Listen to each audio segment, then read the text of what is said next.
A palavra de Deus diz assim: por isso não desanimamos. Pelo contrário, mesmo que o nosso homem exterior se corrompa, contudo, o nosso homem interior se renova de dia em dia.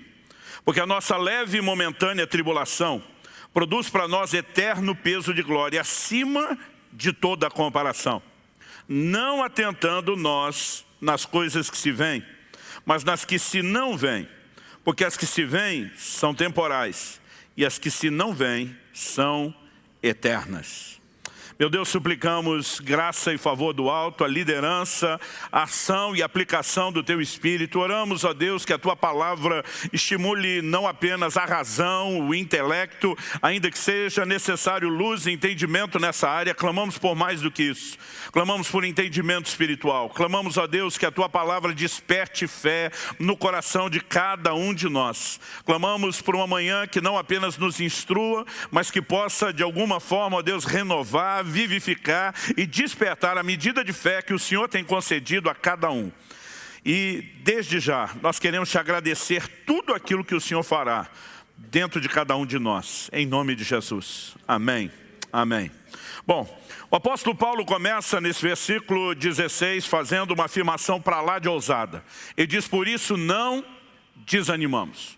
O ser humano, ele tem uma estrutura emocional e como tal, está sujeito ao desânimo.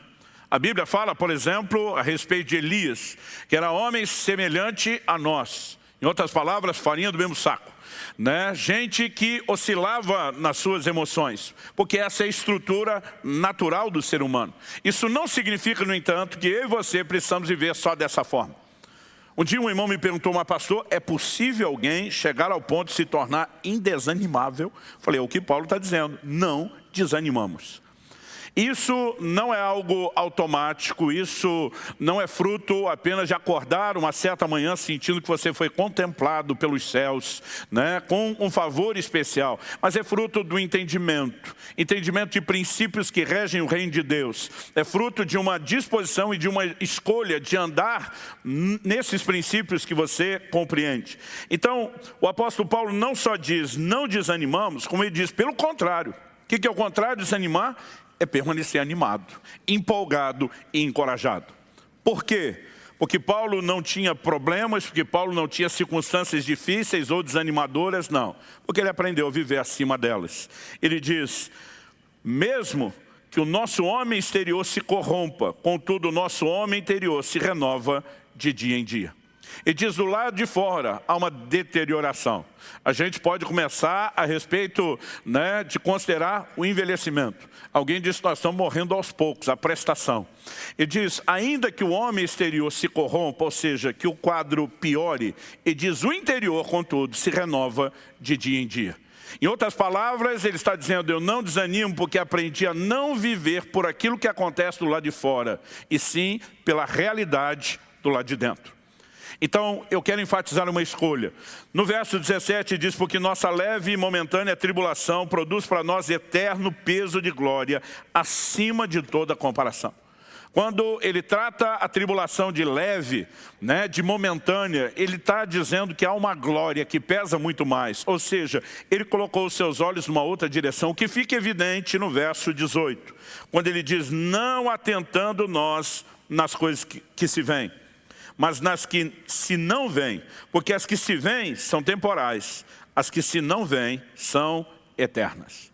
A questão que eu quero tratar como a chave de não desanimar tem a ver com onde você coloca os seus olhos. Aonde está a sua atenção?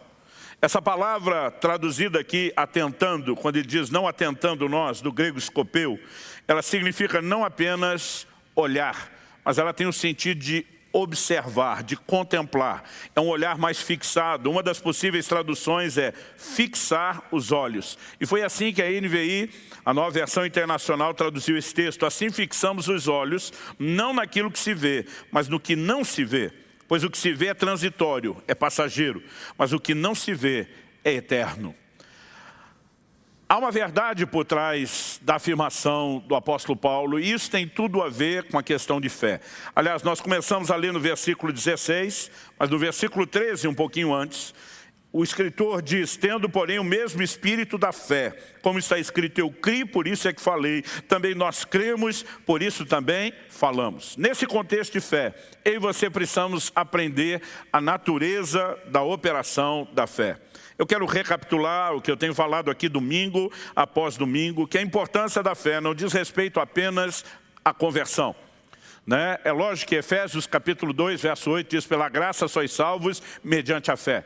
Mas você não entra no reino apenas pela fé, você permanece usando fé. Você deveria crescer através da sua fé. O apóstolo Paulo diz em Romanos 1,17 que a justiça de Deus se revela no evangelho de fé em fé. Então ele cita Abacuque 2,4, como está escrito, o justo viverá da sua fé. Também já enfatizamos em ministrações anteriores, embora o propósito central da fé diga respeito a tudo aquilo que é eterno, a plenitude de salvação, e que Paulo tenha dito, se é só para essa vida que esperamos em Cristo, nós somos de todos os mais infelizes, isso não significa que não devamos esperar intervenções aqui e agora. Significa que o foco do Evangelho é maior do que só o aqui e agora, e diz respeito também e principalmente ao que é eterno. Mas quando eu e você enfrentamos adversidades, nós vamos precisar da fé. Como diz 1 de João capítulo 5, essa é a vitória que vence o mundo, a nossa fé. Sem fé é impossível agradar a Deus, diz Hebreus 11,6. De maneira que aquele que se aproxima de Deus tem que crer, não só que Ele existe, mas que Ele é galardoador, recompensador, abençoador daqueles que o buscam. Tiago 1 também diz, primeiro ele começa falando de sabedoria, mas depois você vê que o princípio se aplica a tudo. Ele diz, se algum de vós tem falta de sabedoria, peça a Deus. E diz, peça porém com fé, não duvidando. Ele diz, porque o que duvida é semelhante à onda do mar, que é levada e agitada pelo vento. E ele arremata, não pense tal homem, que receberá do Senhor coisa alguma. Nós não recebemos absolutamente nada de Deus, a não ser por meio de fé. Mas como temos dito muitas vezes, o encorajamento à fé ele acaba se tornando meio que genérico e subjetivo. Tem que crer, ok, mas como exatamente funciona a fé? Nós já falamos em circunstâncias aqui anteriores que a fé ela tem uma confissão. Nós já ensinamos aqui a respeito da importância da fé operar primeiro do lado de dentro, para depois mudar as circunstâncias do lado de fora. E hoje eu quero chamar a sua atenção para um outro detalhe da fé. A fé, ela precisa ser entendida dessa forma, ela tem uma visão. É por isso que o tema da minha mensagem hoje é olhos de fé. Hebreus capítulo 11, verso 1, diz que a fé é a convicção das coisas que não se veem. Em 2 Coríntios 5, 17, nós vimos que alguns versículos antes do texto inicial que nós lemos, Paulo fala de fé, e alguns versículos depois também. Ele diz, visto que andamos por fé e não por vista.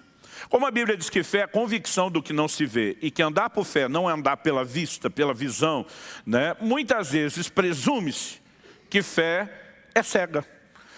Eu, desde criança, eu ouvi as pessoas dizer que fé é dar um passo no escuro.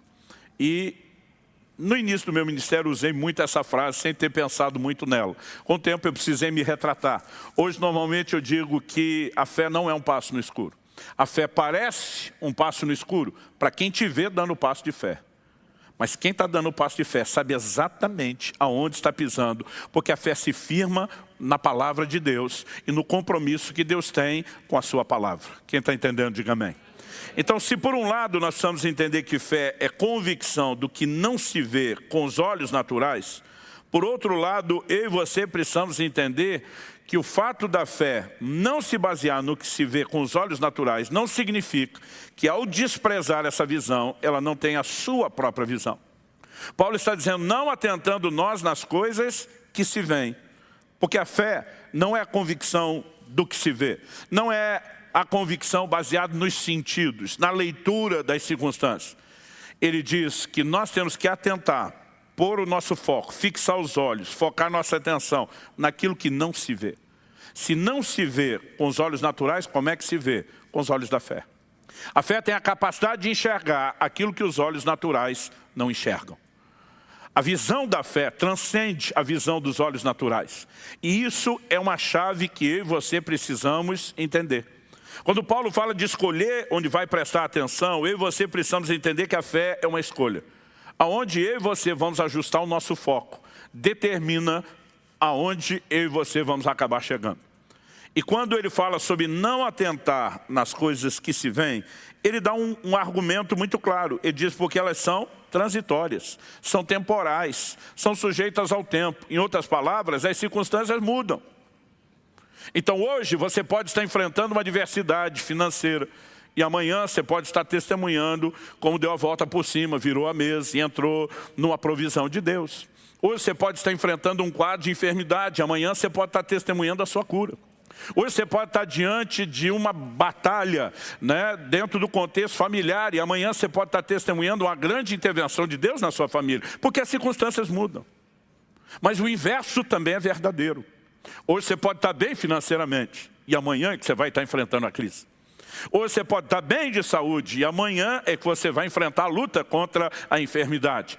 Porque a vida é cíclica. Paulo escreve em 1 Timóteo 6,17, diz: manda aos ricos desse mundo que não ponham a sua esperança na incerteza das riquezas. Então, tudo que é circunstancial é incerto, até as boas circunstâncias. Porque todas elas são sujeitas à mudança. Então Paulo diz, eu não vou olhar para aquilo que é transitório como se fosse permanente ou absoluto. E diz, eu vou prestar atenção nas coisas que são eternas, que são absolutas, que são imutáveis. E agora ele está falando das verdades espirituais. E eu e você precisamos escolher aonde é que nós vamos colocar os olhos. Quem está entendendo, diga amém. Há uma frase que é atribuída a Agostinho, de vez em quando a gente brinca entre alguns amigos, que quando você não sabe de quem é a frase, manda para Agostinho, que tem pelo menos 50% de probabilidade de caber nele. Mas ele teria dito, a fé consiste em acreditar no que não vemos e como recompensa, ver aquilo que cremos. Basicamente, ao olhar para as Escrituras, eu preciso reconhecer que a fé, ela obviamente é definida, apresentada dessa forma, como a convicção do que não se vê.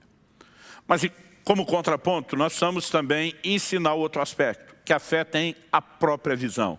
Ela tem, uma visão diferenciada da visão dos sentidos. E eu gostaria que você abrisse sua Bíblia comigo, no livro de Hebreus, no capítulo 11, a chamada Galeria dos Heróis da Fé, Hebreus 11, verso 27.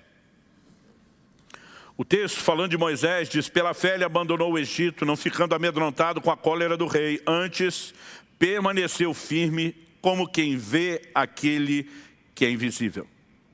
A Bíblia diz que Moisés viu o que é invisível. Como que ele viu o que é invisível? Pela fé. É a fé que te dá a capacidade de enxergar aquilo que os olhos não veem. Quando você está num cenário onde todas as circunstâncias testemunham que tudo está caótico e tendencioso a ficar pior, a fé tem a capacidade de te fazer enxergar algo diferente. Agora, vamos lembrar, gente, que fé é diferente de otimismo. A gente não crê mere simplesmente naquilo que quer acreditar. A fé, ela se apoia naquilo que Deus fala.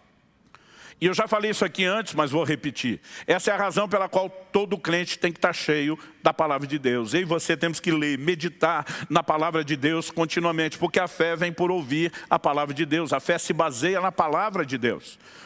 Ela é chamada de o alimento da fé. O apóstolo Paulo diz, você será nutrido com as palavras da fé que pregamos. Por que ela alimenta a fé? Porque a fé se apoia nela. E se eu e você não temos a palavra de Deus, nós não temos coisa alguma para gerar convicção. Mas além de nos encher das Escrituras, eu quero lembrar você de algo que já ensinamos antes. Precisamos cultivar uma vida de comunhão, de intimidade, de sensibilidade para o Espírito Santo. A Bíblia diz que enquanto Pedro orava em Jope, no telhado de uma casa onde lhe preparavam uma refeição, a Bíblia diz que o Espírito Santo fala com ele. Alguns homens estão aí na porta te procurando. Vá com eles, nada duvidando. Há momentos onde a convicção, para que você escolha andar em fé e não na dúvida, vem de uma palavra pessoal, personalizada, que o Espírito Santo vai te dar. Abraão é chamado de o pai da fé porque creu em Deus, e não tinha Bíblia na época dele. Mas Deus diz a Abraão, sai da sua tenda, olha as estrelas do céu, conta se as pode contar, porque assim será a sua descendência. A Bíblia diz, Abraão creu em Deus, isso lhe foi imputado como justiça. Ele creu numa palavra pessoal. Então, obviamente, nenhuma palavra pessoal está acima da Bíblia ou fora do crivo de julgamento das Escrituras, mas eu e você também precisamos entender a importância de receber esse nível de direcionamento. E é justamente quando eu e você temos uma palavra, que essa palavra começa a orientar ou nortear a nossa visão. Ela começa a sinalizar o que é que eu e você podemos vislumbrar. Se vamos olhar mera e simplesmente as circunstâncias e aquela realidade humana e natural, ou se vamos olhar a realidade espiritual.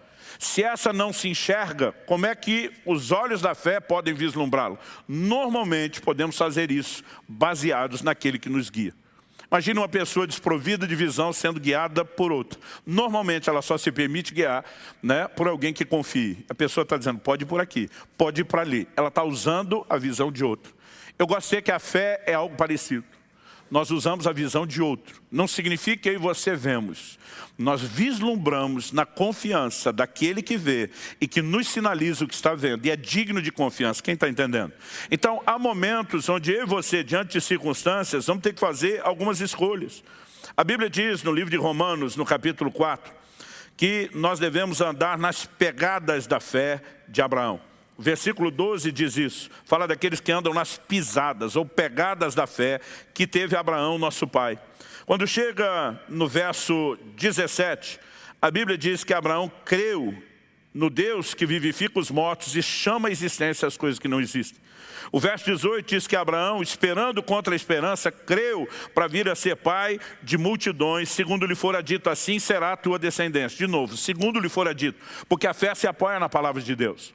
Mas olha comigo os versículos 19 a 21 de Romanos 4.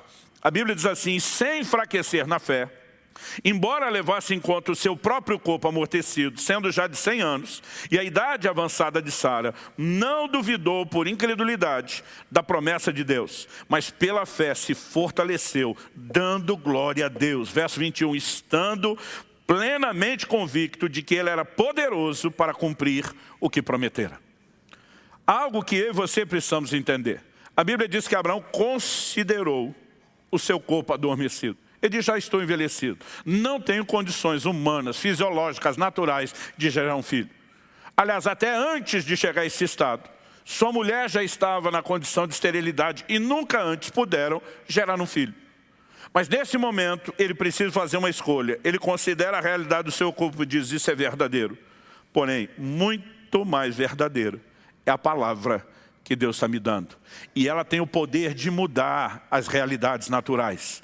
Então a Bíblia diz que ele não se deixou levar pela incredulidade, ele não enfraqueceu na fé. A Bíblia diz, pelo contrário, ele se fortaleceu, dando glória a Deus. Dando glória a Deus pelo quê? Pelo resultado final. Ele começa a colocar os olhos. Eu imagino Abraão dizendo, o Senhor prometeu que eu seria pai de nações, mesmo quando eu não tenho filho nenhum. E eu sei que a tua palavra é digna de confiança. Então eu quero te louvar pelo resultado. Eu quero te agradecer por essa paternidade. Eu quero bendizer o nome do Senhor, porque eu vou experimentar isso enquanto dava glória a Deus, vislumbrando o resultado final, o cumprimento, a materialização da promessa, usando os olhos da fé, não das circunstâncias. A Bíblia diz, sua fé foi se fortalecendo, até que o milagre finalmente se manifestou. Quando eu olho para as Escrituras, sempre o quadro que se repete quando falamos a respeito, tanto dos que conseguiram exercer fé, como dos que falharam agindo em incredulidade, o cenário é o mesmo. Diz respeito aonde você coloca os olhos. Enquanto Pedro estava olhando para Jesus na hora da tempestade, ele teve fé para andar sobre as águas. Quando ele tira os olhos de Jesus e põe os olhos na força do vento, no tamanho das ondas, ele começa a abortar o processo de fé. Nós já citamos nas mensagens anteriores aqui o exemplo de Josué e Caleb versus o resto de uma geração.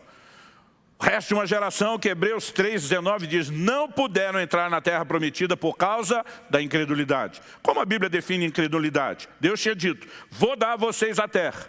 Eles olham a terra, diz, a terra é boa, é o que Deus prometeu, mas tem gigantes. Esses gigantes habitam em cidades fortificadas. As cidades fortificadas estão, no alto dos montes. E eles começam a permitir que as circunstâncias, aquilo que eles estão vendo com os olhos naturais, ditem o resultado final, em vez de colocar os olhos no que Deus falou.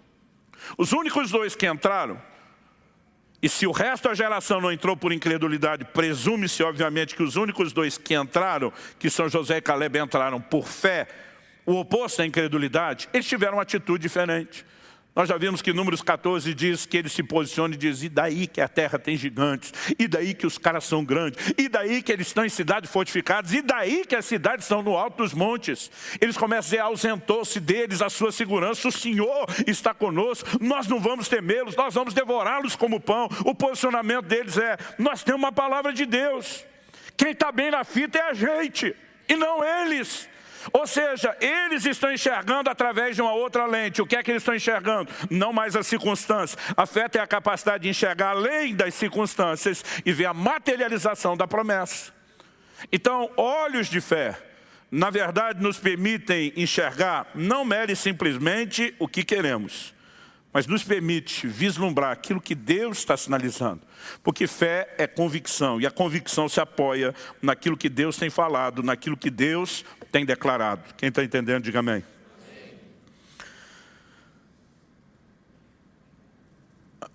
Se eu e você reconhecemos que a fé tem uma visão, nós vamos ter que escolher.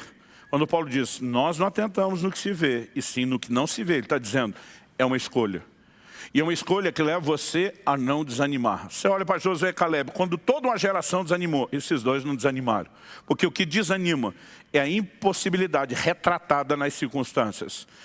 Mas quando ele diz, pelo contrário, o contrário está desanimado e animado, que é o que você encontra em Josué e Caleb, de onde vem esse ânimo? De onde vem essa disposição? Não é mero otimismo, mas é gente que sabe que Deus tem um compromisso com a sua palavra, que Ele sustenta aquilo que Ele falou. Se eu e você entendemos isso, eu acredito que fica mais fácil entender como a fé opera a partir de uma compreensão. Eu e você somos tanto seres naturais, como também somos seres espirituais. Jesus disse para Nicodemos: o que é nascido da carne é carne. O que é nascido do espírito é espírito. O novo nascimento é espiritual. Mas quando eu e você nascemos de novo, isso não significa que deixamos de viver num corpo. Então agora nós lidamos com duas dimensões que são completamente diferentes. Nós lidamos com a dimensão natural e nós lidamos com a dimensão espiritual. O livro de Hebreus afirma, se você puder, me acompanhe, em Hebreus capítulo 11, versículo 3.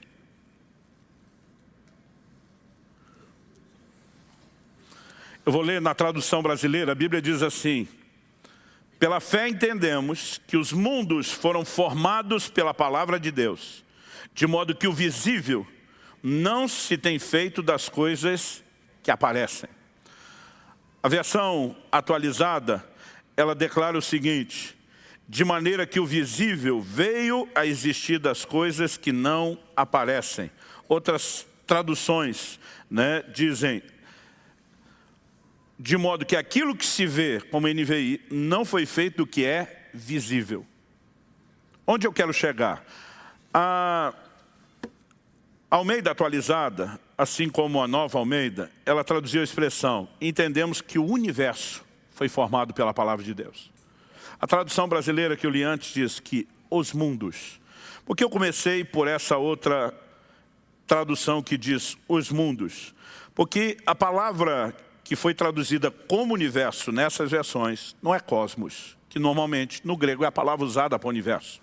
É a palavra aion. E muitas vezes ela dá essa ideia de mundos, dimensões. Ele está dizendo de maneira que o que se vê, mundo natural, veio a existir a partir daquilo que não se vê, mundo espiritual. Então, eu e você precisamos entender que não apenas o que se vê, mas até aquilo que não se vê, tudo foi criado por Deus e por meio da sua palavra. Só que a Bíblia diz que o que se vê veio a existir a partir do que não se vê. Ou seja, o mundo invisível, aos olhos naturais, já existia antes do mundo visível ser criado. Portanto, eu e você precisamos entender que apesar dos nossos sentidos perceberem só esse mundo, isso não significa que o mundo invisível não seja real. Ele é tão real quanto, e se a gente tiver que criar alguma distinção que seja mais, porque o mundo visível veio existir a partir desse. Foi esse, o invisível, que deu origem ao mundo visível. Quando eu e você reconhecemos que há duas dimensões, e que eu e você somos seres que relacionamos com as duas, a próxima verdade a ser entendido é que cada dimensão, ela tem a sua própria realidade. Olha o que diz, segundo o livro de Reis, capítulo 6, Eu vou ler do verso 15 ao 17, mas enquanto você abre aí a sua Bíblia para acompanhar a leitura, eu queria dar o pano de fundo.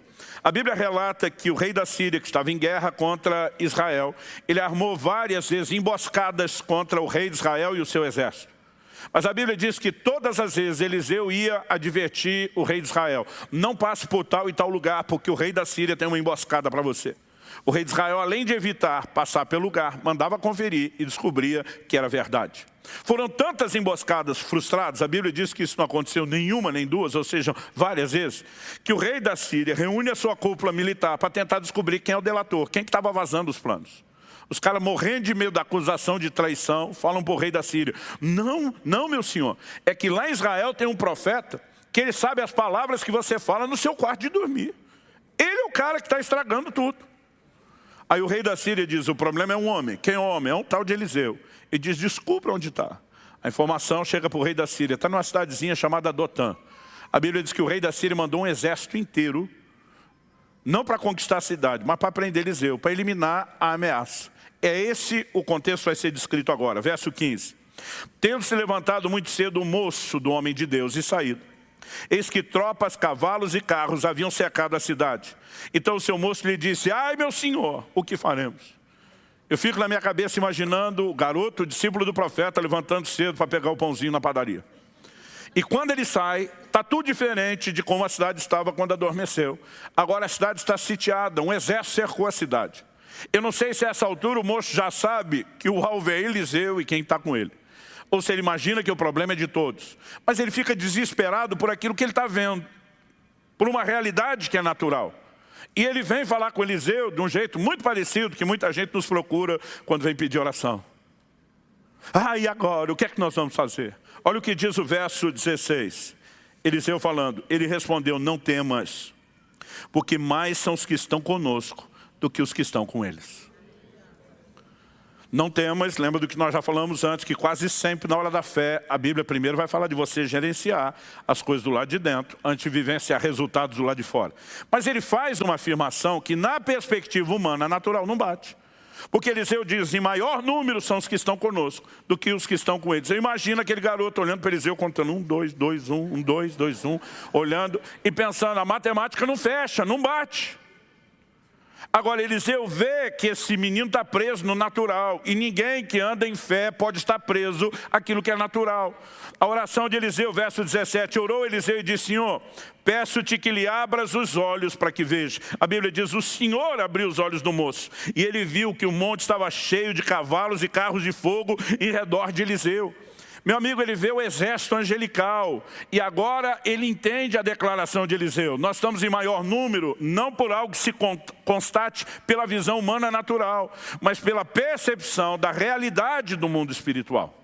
Agora, porque eu e você convivemos com dois reinos, duas dimensões, o que é que nós temos que entender? Que nem sempre esses dois reinos estão apresentando a mesma realidade.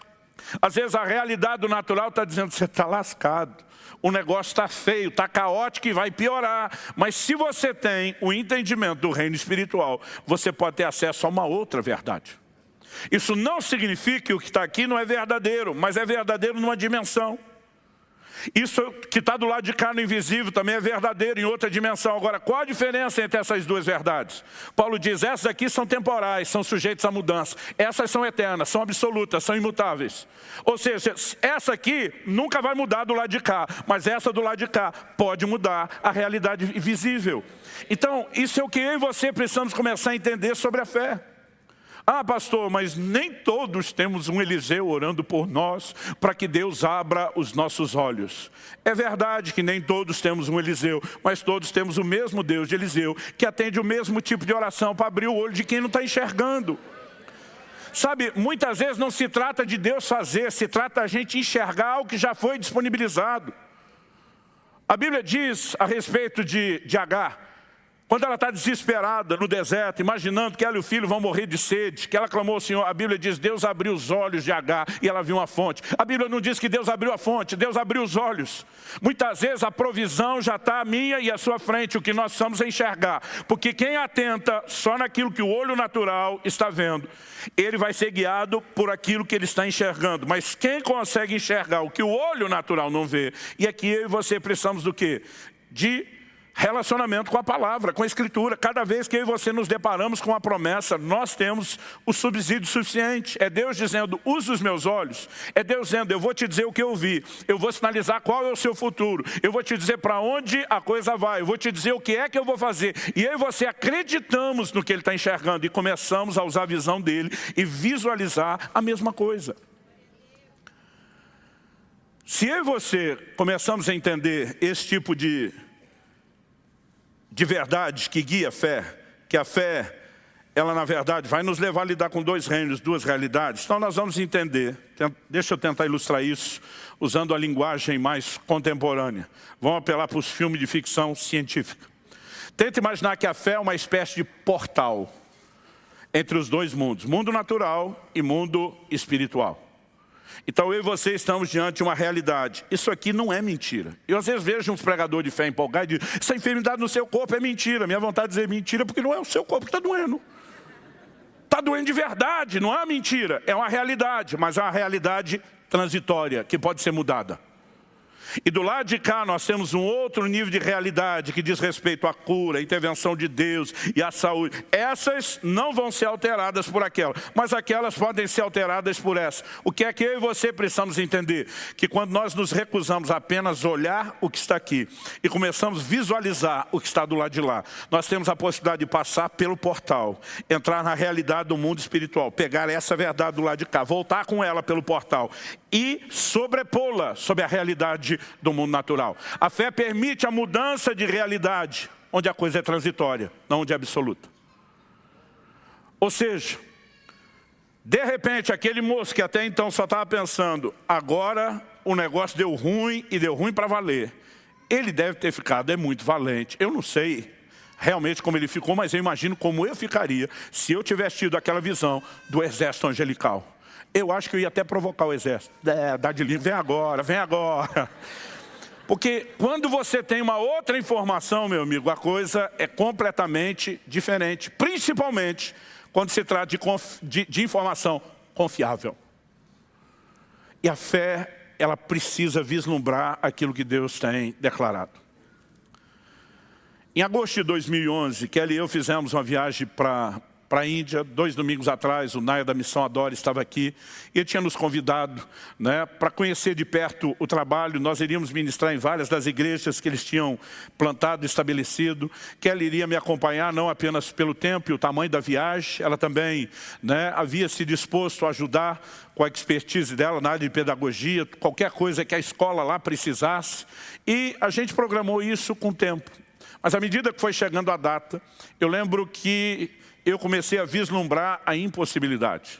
A data que selecionamos, eu não tinha pensado nisso antes, em termos de logística e estratégia, né? O mês de agosto pega o meio das férias de verão da Europa, por onde nós passaríamos para ir para lá, né, com os voos. Ou seja, alta temporada, as passagens caras. Estamos falando de 11 anos atrás. Na época, minha passagem, a daquele junto, eram, para não dizer 8.500, era R$ 8.496.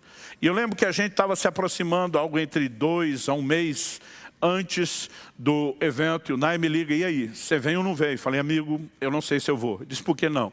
Eu falei, cara, as passagens estão muito caras, eu não tenho recurso, a coisa não clareou até agora, eu acho melhor a gente deixar para mais para frente. E eu lembro de uma atitude dele que me provocou. Eu não sei dizer se mexeu com meus brios, se me irritou, o que foi que aconteceu. Mas ele falou assim, meu amigo, se Deus falar para você não vir, ótimo, obedeça a Ele, está na paz. Mas se Deus não está falando para você não vir, você vai se curvar diante de uma circunstância, você que é o cara que prega fé, que já viu tanto milagre. Ele disse, se você tiver uma palavra de Deus para não vir, não venha. Agora, se você não tiver, não seja covarde. Aí eu fui falar com Deus, com raiva dele. Fala logo que não é para eu ir, para eu esfregar na cara dele. Ou seja, eu não estava esperando o que aconteceu. Não era uma predisposição emocional. Essa altura do campeonato eu já nem queria ir, nem gostei do jeito que ele falou comigo. Mas o Espírito Santo diz, eu coloquei no seu coração fazer a viagem. Eu abri a porta. Eu não te ofereci nenhum motivo para que você não vá. Eu falei para Deus, eu não tenho dinheiro da passagem. Ele diz, planejamento financeiro você faz quando for as suas viagens de família. Quando eu te mandar ir, você me obedece. Quando ele falou isso, eu surtei, eu enlouqueci.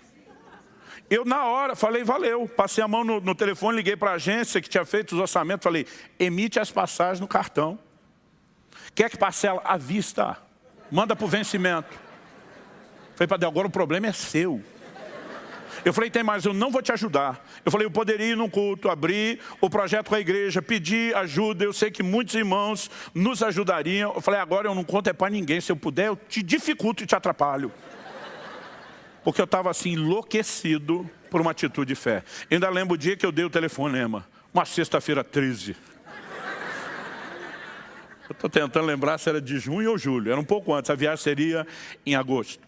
E eu lembro que uma semana depois, sexta-feira do dia 20, eu fui pregar numa outra cidade, num outro estado. No final do culto, um irmão me procura, falou, pastor, eu não sou dessa cidade, apesar de ser do estado.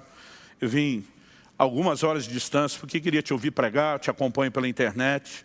Ele falou, enquanto eu estava agradecendo a Deus aqui pela sua vida, o seu ministério, tanto o Senhor me abençoou no culto, o Espírito Santo falou comigo que eu tenho que te ajudar numa viagem que o Senhor vai fazer. Ele falou, tem alguma viagem que o Senhor vai fazer que precisa de ajuda? Eu falei, não preciso de ajuda nenhuma. Deus cuida de tudo o que Ele me manda fazer. Ele falou, pastor, ok, vamos mudar a palavra ajuda. O Senhor vai fazer alguma viagem que a ajuda que Deus já providenciou ainda não chegou? Eu falei, tem uma. Ele falou, o senhor pode me passar um número de conta? Eu não vim com recurso, não estava esperando isso. Falei, claro, irmão, anota aí. Passei o número de conta para ele, era sexta-noite. Preguei a sexta e o sábado, vim o sábado à noite, ministrei os cultos de domingo na igreja. Na segunda de manhã, meu hábito, antes do almoço, eu sempre gastava um tempo para organizar as finanças e acessei a conta bancária, estou checando o extrato, a movimentação, e eu levei um susto. Porque havia entrado um crédito, uma transferência de R$ 8.490. Lembra que as passagens eram 8.496. Eu comecei a rir. Kelly, preparando o almoço, falou, o que é que você está rindo? Falei, amor, sabe os 8.496 da viagem? E eu tinha contado a história para ela que eu tinha mandado emitir. Ela falou, sei. Falei, alguém fez uma transferência de 8.490. Nós só vamos pagar R$6. Quando eu falo isso, meus filhos estavam chegando da escola e o Israel, o mais velho, ouviu. Falou, não pai, R$6 deixa comigo. Ele tirou dinheiro do lanche. Falou, eu oferto para o senhor. Eu falei, filho, não faz isso. Oferta só 5 para o papai, deixa o papai pagar 1, para dizer que eu tive alguma participação nessa viagem. E a gente estava brincando com isso, né? Eu já tinha checado o código do depósito, que a agência era daquela cidade, daquela pessoa que não conhecia ninguém lá. Então imaginei que tinha sido aquela pessoa. A gente estava brincando ainda com o assunto, o telefone toca. Eu atendo, era o irmão que fez o depósito. Falou, pastor, desculpa te ligar, eu só queria saber, o senhor já checou a conta? Eu falei, já. Ele falou, bom, se o senhor já viu que o crédito entrou, só me satisfaça a minha curiosidade. Ele perguntou assim, acertei o valor? O valor das suas passagens? Eu falei, olha, na verdade você errou por pouco. Ele falou, quanto eram as passagens? Eu falei, 8.496, você mandou 8.490. Ele falou, é que Deus me disse que não chegava em 8.500. Então arredondei para 8.490. Eu falei, a próxima arredonda para 8.499. Aí tu não é, estava só brincando com ele. Ele falou, pastor, o povo da cidade onde o senhor foi vender os livros deve ter te informado que alguém deixou R$10 do troco de oferta. Eu falei, informaram. Ele disse, fui eu, minha margem de erro estava nos 10. Falou, na verdade não arredondei para 8.499, arredondei para 8.500. Preferi que o senhor ficasse com a sobra do que faltasse alguma coisa. Eu falei para meu filho, toma os 5 de volta. Sabe, quando você tem uma palavra de Deus, então, antes de ter a palavra de Deus, eu não queria nem saber de fazer a viagem. Eu não estou querendo te dizer, querido, que toda hora que me dá na telha viajar, eu sou o cara que vai lá viver milagre. Eu orei 19 anos antes de Deus me dar a minha primeira ida a Israel. Eu dizia para Deus, me dê a viagem. Não me dê o dinheiro, me dê a viagem. Se o Senhor der o dinheiro, vai para missões. Então, dê a viagem. Mas não tinha pressa, não tinha um propósito, não tinha uma palavra. Dizer assim, em algum momento na vida, eu quero. E levou 19 anos para essa oração ser respondida. Mas quando Deus me disse, você vai nessa viagem que eu estou mandando, a conversa muda. Aí a fé, ela se apoia no quê? Numa palavra de Deus, no caráter confiável de Deus, se o que Ele falou está falado e é verdade, ponto final. Aí você para de enxergar apenas o que o mundo natural está dizendo. Você entra por esse portal, diz, então eu pego essa realidade do que o Senhor está falando e eu saio com esse recurso daqui para o lado de cá e eu vou mudar essa circunstância transpondo, fazendo com que aquela realidade que venha de lá, ela se sobressaia, prevaleça sobre a verdade que está do lado de cá. Quem está entendendo? Então, isso também não significa que quando eu e você escolhemos agir em fé, que tudo seja instantâneo. Essa experiência, ela durou uma semana. E eu creio que ela tinha muito a ver com a natureza, o tempo da viagem e com o prazo de vencimento do meu cartão. Mas muitas vezes eu e você vamos vislumbrar outra realidade, vamos decidir crer nela e nem sempre essa transposição de uma verdade sobre a outra é tão rápido. Você vai ver gente na Bíblia, como o próprio Abraão, que é mencionado, né, agindo dessa forma, que levou anos até ver o cumprimento da promessa. Na verdade, eu acho interessante que em Josué, no capítulo 3, Deus dá uma orientação para quando eles vão atravessar o Jordão. Deus começa a anunciar a Josué o milagre que faria. E Deus diz em Josué capítulo 3, verso 8, tu, pois, ordenarás aos sacerdotes que levam a arca da aliança, dizendo, ao chegardes à borda das águas do Jordão, parareis aí. No verso 13, Deus diz, porque há de acontecer que, assim que as plantas dos pés dos sacerdotes que levam a arca do Senhor, o Senhor de toda a terra, pousem nas águas do Jordão, serão elas cortadas, a saber, as que vêm de cima se amontoarão, o resto vai embora. Deus diz, assim que botar a planta, eu fico imaginando a ansiedade dos sacerdotes que estão indo à frente, temerosos não apenas pela sua vida. A Bíblia diz que era a época da cheia, o Jordão transbordava pelas ribanceiras, mas eles estão carregando o objeto mais importante que a nação tem, que representa a presença de Deus. Mas Deus disse, assim que botar o pé, e eles botaram o pé. E Deus, na hora que eles botaram o pé, cortou as águas. Mas sabe qual é o problema? Deus não cortou as águas na frente deles. Quando você lê o texto bíblico, a Bíblia diz que Deus cortou as águas na cidade de Adã, aproximadamente 30 quilômetros acima do lugar onde ele estava. Foi lá que as águas se amontoaram. Ou seja, Deus cumpriu o que ele disse na hora, só que eles não viram.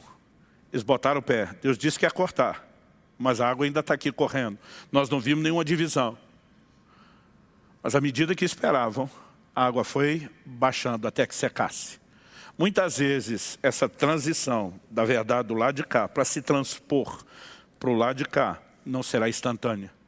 Mas eu e você precisamos escolher onde é que vamos atentar os olhos. Onde nós vamos fixar os olhos, onde nós vamos botar atenção. Se Deus falou que ia cortar, cortou. E se eu não estou vendo?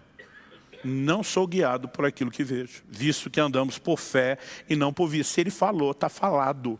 Ele faz do jeito que quiser. Eu só preciso acreditar no que Ele falou, mais do que eu acredito no testemunho da vista dos olhos. Vamos mudar de exemplo bíblico. 1 Reis, capítulo 17, Elias está vivendo de sustento sobrenatural. Corvos trazem pão e carne pela manhã e também ao fim da tarde. Aí Deus fala para Elias assim, levanta-te, vá a Sarepta de Sidom, porque já ordenei a uma mulher viúva que te sustente. Já ordenei para mim, na conjugação passada, Deus está dizendo, está tudo combinado, ela inclusive está sabendo. Quando o Elias chegar lá, a mulher não está sabendo de nada. Porque já ordenei, Deus está dizendo, eu dei a voz de comando, a realidade do reino espiritual já está pronta. Mas a mulher não sabe, o problema dela está desinformada, aqui está pronta. Já ordenei que ela sustente. Tanto que quando Elias encontra e vê que a mulher, além de não saber, não tem condições de sustentá-lo, o que ele entende? Então Deus primeiro vai fazer um milagre para ela, para depois o milagre dela transbordar para mim. Porque quem aprende a se mover por esse nível de realidade e não se dobra diante daquilo que os olhos naturais enxergam, usa os olhos de fé, consegue viver o sobrenatural. E eu e você vamos ter que lidar com circunstâncias assim o tempo todo. Mas Deus disse que ia fazer e não fez. Não, eu ainda não estou vendo o que Ele está fazendo. Mas se Ele falou que vai fazer, Ele está fazendo e ponto final. É uma escolha. Então Paulo está dizendo que a única forma de não desanimar diante das circunstâncias é não ser governado por elas. É ser governado por aquilo que Deus fala. Pastor, e quando não tem um versículo bíblico? Bom, não tem um versículo bíblico dizendo quando que eu tenho que fazer uma viagem missionária para a Índia. Em momentos como esse, que eu e você precisamos de uma palavra específica do Espírito Santo. E é por isso que todo crente precisa desenvolver um relacionamento que envolva a sensibilidade, a orientação do Espírito Santo. Porque se você não tem isso, se você não ouve ele, você não tem material, não tem matéria-prima para a sua fé, que é convicção no que Deus diz. Mas muitas vezes não é que Deus não quer falar, é você que não ouve.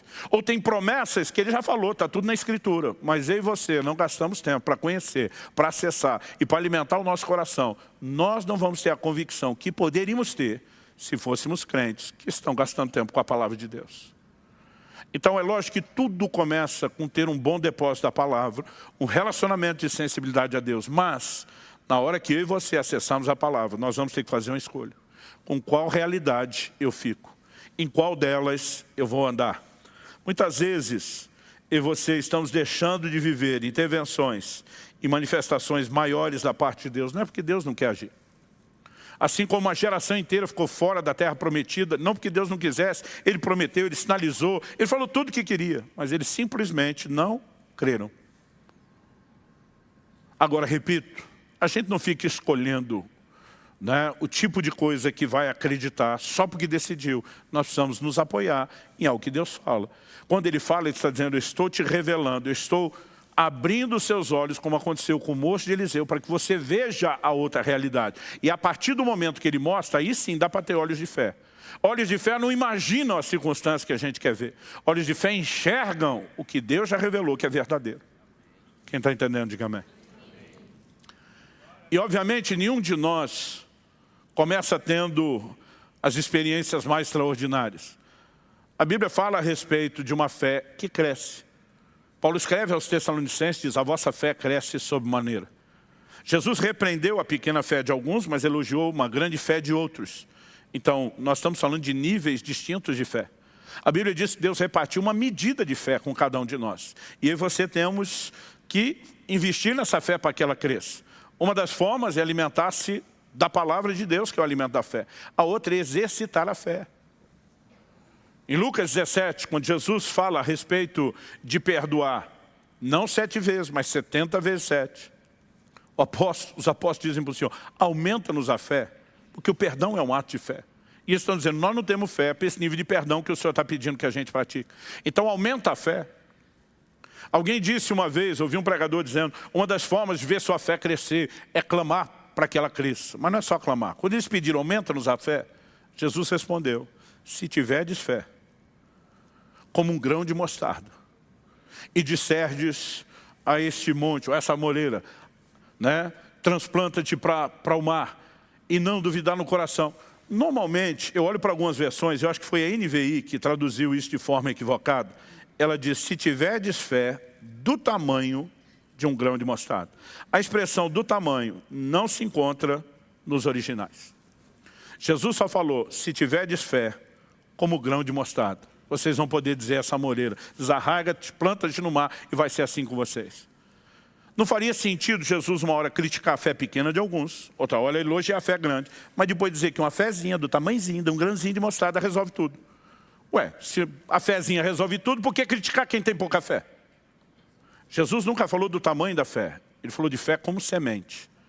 Os discípulos estão pedindo, aumenta. Ele diz, deixa eu explicar como funciona a multiplicação.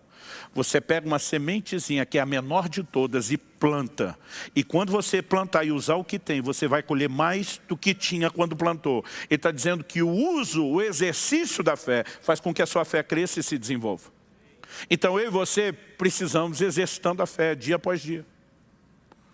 Eu me lembro, a primeira vez que Deus me pediu o dinheiro da passagem que eu tinha num culto e eu tive que voltar a pé para casa. Aquilo exigiu de mim muita fé. Para a época, tudo que eu tinha.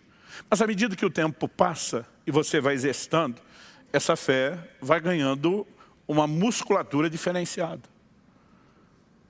Há poucos anos atrás eu estava num grande evento de um outro ministério. E eu sabia que o organizador daquele evento levantava num dos dias uma oferta, né, para os projetos não só ministeriais, como também missionários e assistenciais que eles praticam. Eu pensei, vai ter de 6 a 7 mil pessoas lá. Eu falei, se cada um desse R$1.000, que deve ser uma oferta boa, dá uns 6 a 7 milhões, é dinheiro. Falei, vou fazer o meu melhor, né? E levei comigo um envelope com R$1.000, me preparei antes, falei para Deus, quero dar uma boa oferta. Mas quando chegou a hora da oferta, que eu fui pegar o envelope, estava guardado na minha mochila para pôr no deles. O Espírito Santo falou comigo assim, sério? Só isso? E quando ele falou, sério, eu entendi sem nenhuma explicação, com tudo que eu tenho feito por você e te ensinado, é só isso que você vai fazer? Falei para Deus, eu acho que eu não sou louco para fazer mais, ainda mais se o Senhor me provoca. Já tinha escrito no envelope deles 1.000, peguei e aumentei um 0, 10.000. E quando botei o envelope 10.000, eu achei que estava arrasando, ele falou comigo de novo, sério? Eu falei, agora vamos devagar. Eu tinha doado 5.000 livros naquele evento para eles venderem e fazerem recurso. A Somaciana estava conosco, falei, nós vamos dar uma oferta como igreja. Falei para Deus, já dei os 5.000 livros. Ele falou, você não deu nada, quem deu foi a editora. Tem oferta da igreja, não é sua. Eu falei, ok, o senhor está me provocando e eu vou entrar na sua loucura. Peguei, aumentei mais um 0, 100.000. Pensa na dor de barriga. Escrevi no envelope, 1.000 de adiantamento. Preciso de 10 boletos, 1 de 9 e 9 de 10. E falei para Deus, e eu ouso crer que o Senhor vai me dar o dinheiro que eu não tenho para dar de oferta. Deus não só me deu recurso mês a mês para pagar aqueles boletos, mas naquele ano, a partir daquele momento da oferta, foi o ano de maior provisão, da provisão mais absurda e exagerada que eu vi de Deus na minha vida. Agora eu não estou aqui dizendo que você escolhe fazer isso. Na hora que ele falou comigo daquela forma, eu já sabia que ele estava me chamando para algo que eu não posso. Ele não me chamaria para algo que eu não posso, a menos que ele tivesse em mente me dar a possibilidade para aquilo. E dessa vez, eu confesso que apesar da dor de barriga ter tentado aparecer, ela foi menor do que a primeira vez, que eu tive que andar 2 horas a pé porque dei o dinheiro do ônibus. Porque à medida que o tempo passa, sua musculatura de fé se desenvolve. Você aprende a discernir a voz de Deus. Você sabe, né, que não é brincadeira. E naquele momento você simplesmente deixa de olhar o eu não posso. E você começa a enxergar, eu posso. E quando você atenta no que não se vê, não tem o que te desanime. Porque normalmente você desanima só quando está olhando o que vê. Quem está entendendo aí, diga amém. Vamos ficar em pé para parecer que está acabando.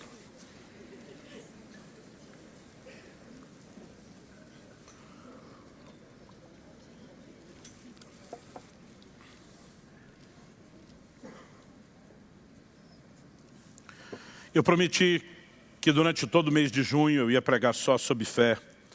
Já é o 3º e último domingo que eu falo sobre o assunto. Eu só não prometi que ia parar em junho. Então só Deus sabe se a gente não vai esticar isso um pouco mais. Mas eu sinto, por que eu compartilhei essa experiência da oferta?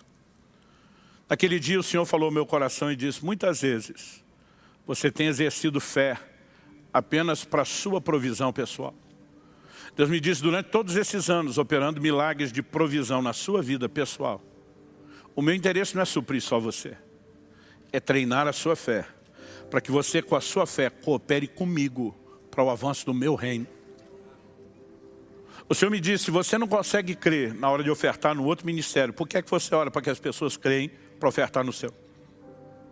Se você não consegue crer que o reino de Deus será movido de forma sobrenatural, por essas engrenagens que não são mera e unicamente natural, como que você vai viver isso no próprio ministério?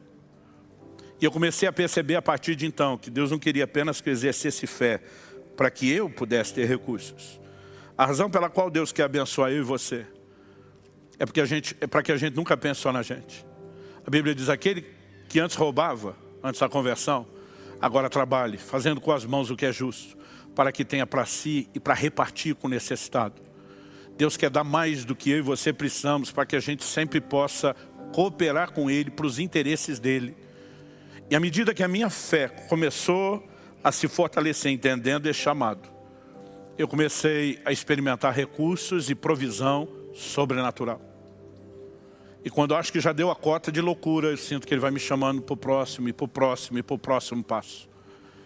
E eu fico feliz não apenas por aquilo que eu e minha casa vivemos quando falamos de provisão, mas por tudo aquilo que nós podemos transbordar na vida de tanta gente, de tanto ministério.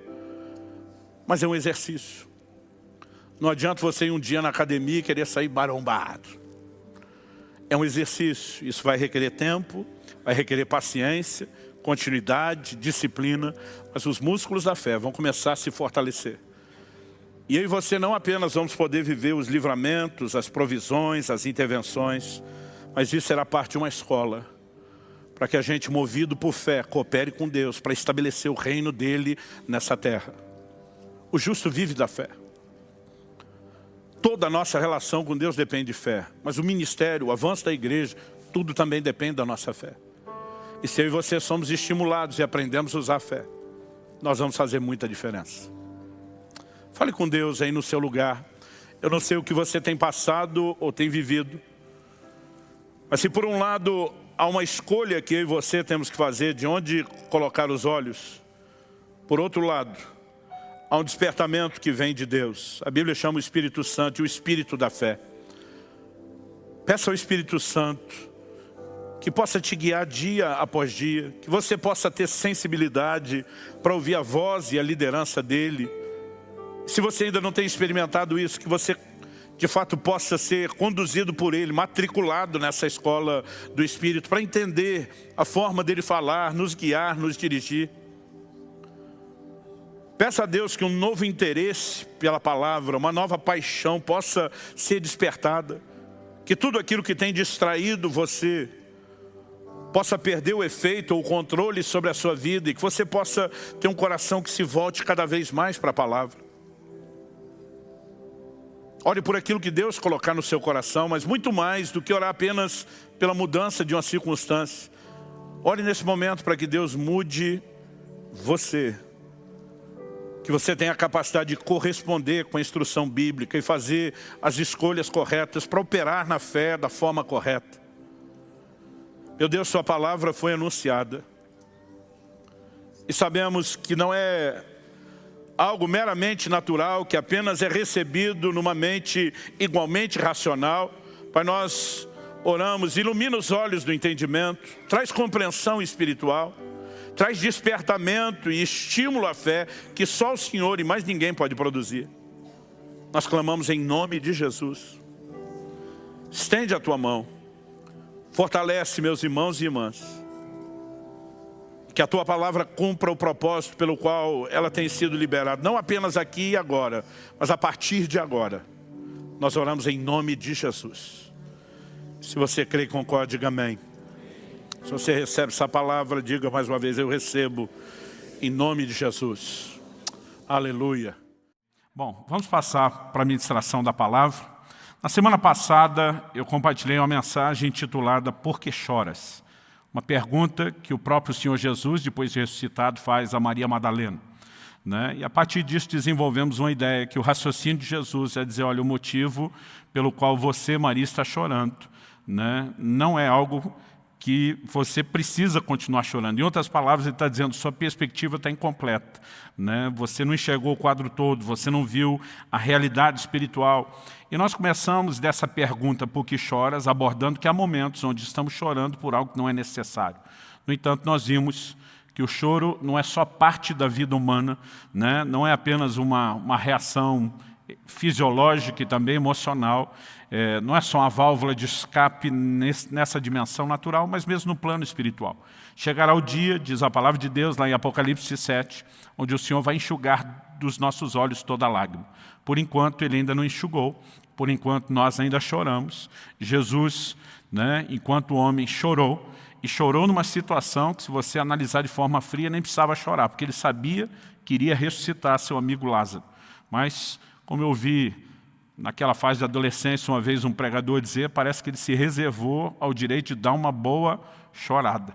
Né? Alguns acreditam que ele tenha se identificado com a dor do pecado, né? Daquilo que nós enfrentamos como humanidade, que são as consequências do pecado, um mundo que ainda não está totalmente redimido, mas o fato é que o choro faz parte da nossa caminhada. E na semana passada nós começamos aqui um esforço de tentar definir ou estabelecer, se é que a gente pode chamar assim, uma teologia equilibrada e abrangente a respeito do choro. Depois de abordar como primeiro tópico essa questão do choro sem motivo, nós falamos de momentos onde a palavra de Deus mostra que nós devemos chorar. Né? Tiago, por exemplo, diz, lamentai e chorai, converta-se o vosso riso em pranto. Há momentos, principalmente, como o contexto do que Tiago fala de arrependimento, onde a Bíblia nos instrui a chorar. Né? A orientação bíblica de chorar com os que choram está tão de pé quanto aquela de alegrai com os que se alegram. Então, nós começamos a trabalhar outras perspectivas, que é o choro com a motivação correta. É aquele que pode trazer intervenção da parte de Deus. Segundo Reis, capítulo 20, verso 5, nos mostra Isaías trazendo uma mensagem da parte de Deus para o rei Ezequias, dizendo: eu vi as tuas lágrimas e ouvi, a sua oração. Isso não significa que a lágrima em si mesma seja algo que tem um poder transformador. Porque há momentos na Bíblia onde nós vemos gente chorando e Deus dizendo: eu não estou dando a mínima para as suas lágrimas. Malaquias 2,13 é uma prova. O Senhor diz: vocês cobrem o meu altar com choro, com lágrimas. O Senhor diz: eu não vou atentar nem para vocês e nem para a sua oferta. Isso significa que o poder de intervenção não está na lágrima, está naquilo que nos leva a chorar, está na motivação por trás. Então a Bíblia fala, por exemplo, de Esaú, que buscou arrependimento com lágrimas, mas não encontrou. Isso significa que o choro dele era remorso e não arrependimento. Então esse é o terceiro tipo de choro. O primeiro que nós abordamos semana passada foi o choro sem motivo. Há uma situação já mudada no reino espiritual e Deus quer que você entenda. Aí vimos o choro com motivo, onde seja a nossa própria dor uma necessidade que nos leva a chorar e atrai intervenções de Deus. Mas nós vimos o choro com a motivação errada. Esse não produz nenhum resultado, não traz intervenção de Deus e não muda absolutamente nada. Isso que nós conversamos semana passada foi uma base importante para que eu pudesse compartilhar o que vou compartilhar hoje. Porque se a gente não fizer essa distinção do tipo de choro, da motivação do choro, aquilo que eu vou compartilhar hoje não pode ser aplicado de uma forma generalizada para todo mundo. Então, eu estou numa espécie, não é necessariamente uma série, mas no mínimo a gente vai chamar aqui de uma trilogia. Eu quero compartilhar uma mensagem hoje dentro da mesma linha e, se Deus permitir, nós vamos fechar essa trilogia na semana que vem.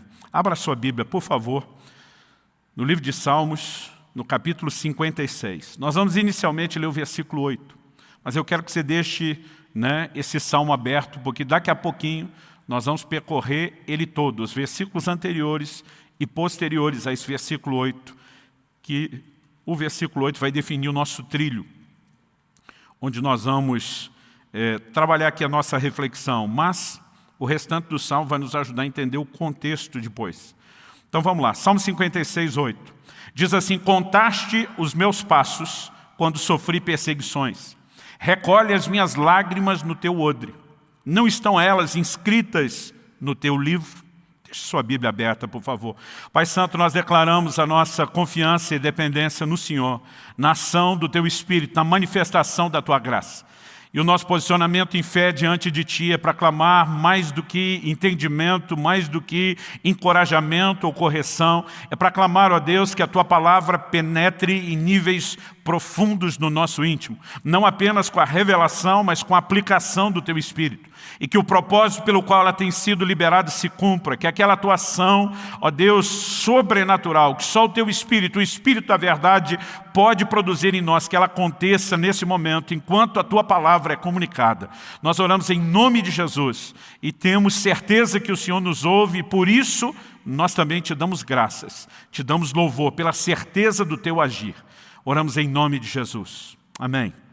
Amém. Bom, aqui esse é um salmo atribuído a Davi e Davi faz uma afirmação interessante: recolhe as minhas lágrimas no teu odre. E é justamente essa afirmação, recolhe as minhas lágrimas no teu odre, que eu quero explorar. Se é um tema que eu possa dar a essa mensagem de hoje, um assunto que eu já falei aqui há uns 7 anos atrás, é lágrimas no odre. E nós queremos explorar essa ideia. Então, acredito que a melhor forma de começar isso é questionando o que significa guardar as lágrimas num odre. O odre era uma espécie de cantil de couro. Aliás, a palavra traduzida como odre, ela significa couro, porque era feito com couro de animais. Então eles pegavam aquele couro, depois de limpo e bem tratado, e fechavam ele de tal forma, amarrando sua boca, que ele se tornava um recipiente, uma espécie de cantil. No entanto, o uso dele normalmente não era para água, eles tinham outros recipientes para isso. O uso principal dele, pelo menos o que percebemos na Bíblia e na história, parece estar ligado ao armazenamento do vinho.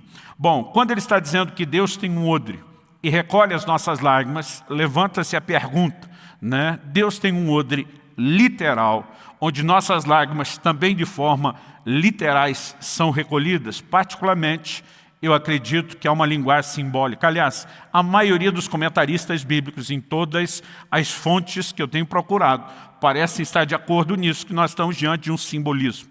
O próprio verso 8 faz menção das nossas lágrimas inscritas num livro. E particularmente, embora a Bíblia faça menção de livros que Deus tem a respeito das nossas obras, né, e outros detalhes, acredito que isso tem muito mais a ver com a ideia de comunicar, que nada passa desapercebido diante de Deus.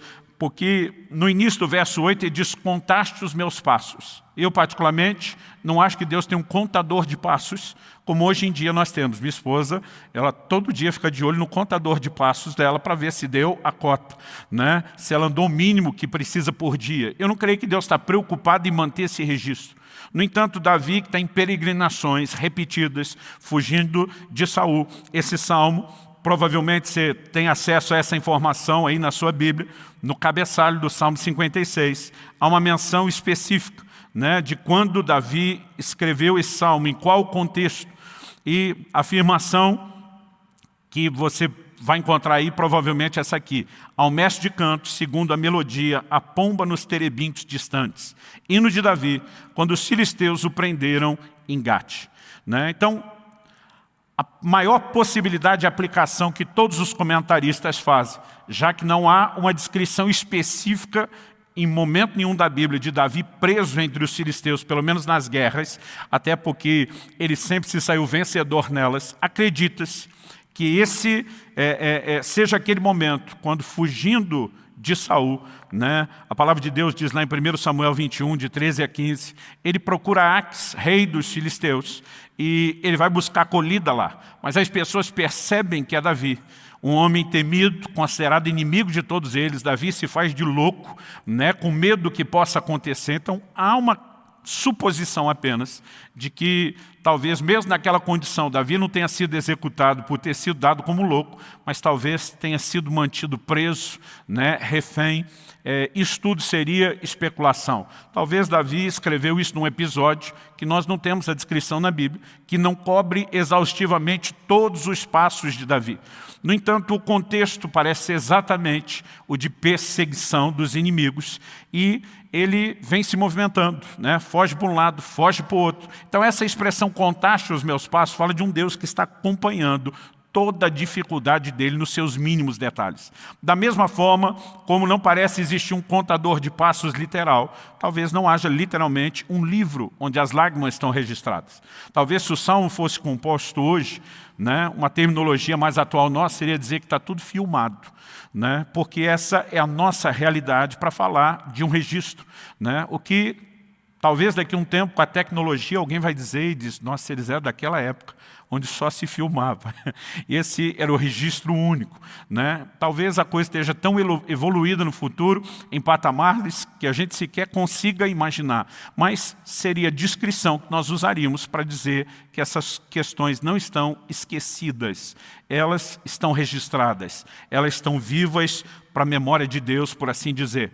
Então, com isso em mente, eu queria que você começasse avaliando comigo, esse vai ser o meu primeiro ponto aqui da mensagem, que a gente tentasse entender esse salmo, o Salmo 56, porque há um contexto, né? A maior parte dos comentaristas entra num consenso de que a declaração de Davi sobre as lágrimas no odre é simbólica e não literal, mas a maioria não consegue se posicionar sobre qual seria o significado desse simbolismo. Então, eu quero arriscar um palpite de interpretação, vou chamar assim, porque não tenho como provar para você que aquilo que eu estou falando é exatamente o que Davi quis dizer.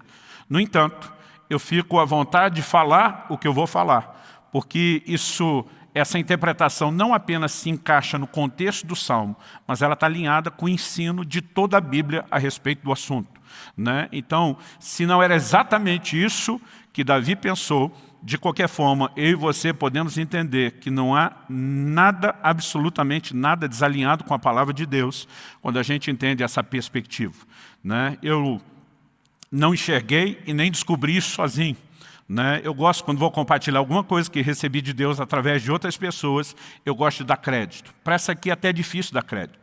que em 1994, há 26 anos atrás, eu ouvi um colega mencionando que ele ouviu um pastor norte-americano, que eu não sei quem é. E não é que eu não sei hoje, porque depois de 26 anos esqueci, eu nunca soube, né? Eu não lembro sequer se ele mencionou o nome da pessoa na conversa. E foi ele que compartilhou aquilo que tinha ouvido. Isso me marcou profundamente. Esse entendimento tem me ajudado ao longo da caminhada. E eu acredito que vai ser bênção e vai ajudar você também. Amém? Então vamos lá, vamos dar uma olhadinha no Salmo. Os versículos 1 a 4 falam dos intentos dos inimigos de Davi, e há um contraste claro. A gente pode botar um versos aí, né? Inimigos, ou intentos do inimigo de um lado, versus a confiança em Deus do outro lado. Então ele diz assim: tem misericórdia de mim, ó Deus, porque os homens querem me destruir. Todo dia eles me oprimem e lutam contra mim. Os meus inimigos sempre querem me destruir. São muitos os que atrevidamente me combatem. Quando eu ficar com medo, hei de confiar em Ti. Guarda a frase aí, confiar em Ti. Em Deus, cuja palavra eu exalto. Nesse Deus, ponho a minha confiança e nada temerei. Essa é uma outra frase a ser destacada, essa do versículo 4. Ponho a minha confiança em Deus, ponho a minha confiança e nada temerei. Então, o contexto do Salmo é de aflição. Davi havia sido preso pelos filisteus, né? Ele vai repetir esse contexto de aflição, de lutas várias vezes. Aqui, nos versículos 1 a 4, ele está falando dos intentos do inimigo. Dos versículos 5 a 7, a continuação, ele fala de algo que reforça a ideia da perseguição. Todo dia tossem as minhas palavras. Os seus pensamentos são todos contra mim para o mal. Ajuntam-se, escondem-se, espionam os meus passos, como aguardando a hora de me tirarem a vida. Particularmente acredito que aqui ele não está falando só do seu problema com os filisteus. Mas quando você lê 1 Samuel, né, por exemplo, capítulo 22, que é depois do episódio de Davi se fingir de louco diante de Aques, ele vai para a caverna de Adulão. De lá, capítulo 23, ele vai livrar a cidade de Keila de uma investida dos filisteus. E você percebe que o tempo todo, ainda que à distância, Saul consegue monitorar os passos e os movimentos de Davi. Então, o desabafo parece dizer respeito a esse momento da vida dele. Então ele diz assim: ajuntam-se, escondem, espionam os meus passos, como aguardando a hora de me tirarem a vida. Dá-lhes a retribuição segundo a sua iniquidade. O clamor aqui agora é a Deus. Derruba os povos, ó Deus, na tua ira. Então sempre ele reconhece problema e ele sempre busca manifestar sua confiança num Deus que vai intervir, que vai fazer algo por ele. Aí nós temos o versículo 8, que é o nosso texto base, né? Contaste os meus passos quando sofri perseguições, recolhe as minhas lágrimas no teu odre, não estão, né, elas inscritas no teu livro. Aí nós vamos para o versículo 9, e vamos aqui agora direto do 9 ao 13, que é o final do Salmo. Ele diz: no dia em que eu te invocar, os meus inimigos baterão em retirada. Uma coisa eu sei, que Deus é por mim. Você pode repetir isso comigo? Diga: uma coisa eu sei, que Deus é por mim. Mais uma vez, assim, com mais vontade para cobrir a voz de quem não podia estar aqui, nesse espaço limitado que nós estamos usando agora. Então vamos lá, diga comigo: uma coisa eu sei, que Deus é por mim. Então o texto diz novamente: em Deus cuja palavra eu louvo, no Senhor cuja palavra eu louvo, nesse Deus ponho a minha confiança e nada temerei. Que me pode fazer um simples ser humano?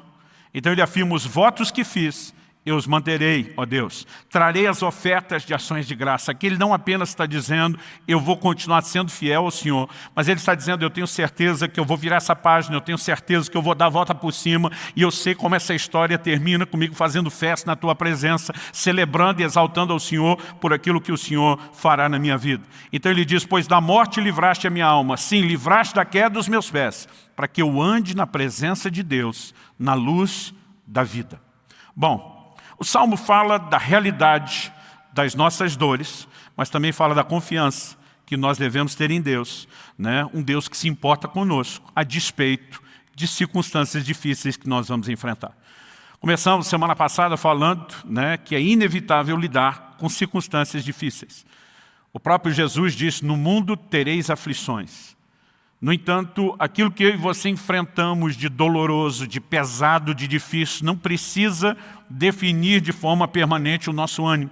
O próprio Jesus diz: tem de bom ânimo, eu venci o mundo. Então, Davi tem um posicionamento de fé e de confiança. Se por um lado nós vamos ter momentos de choro, e a Bíblia manda chorar com os que choram, é inevitável que na vida cristã nós também podemos esperar ter momentos de alegria, porque a Bíblia manda se alegrar com aqueles que se alegram.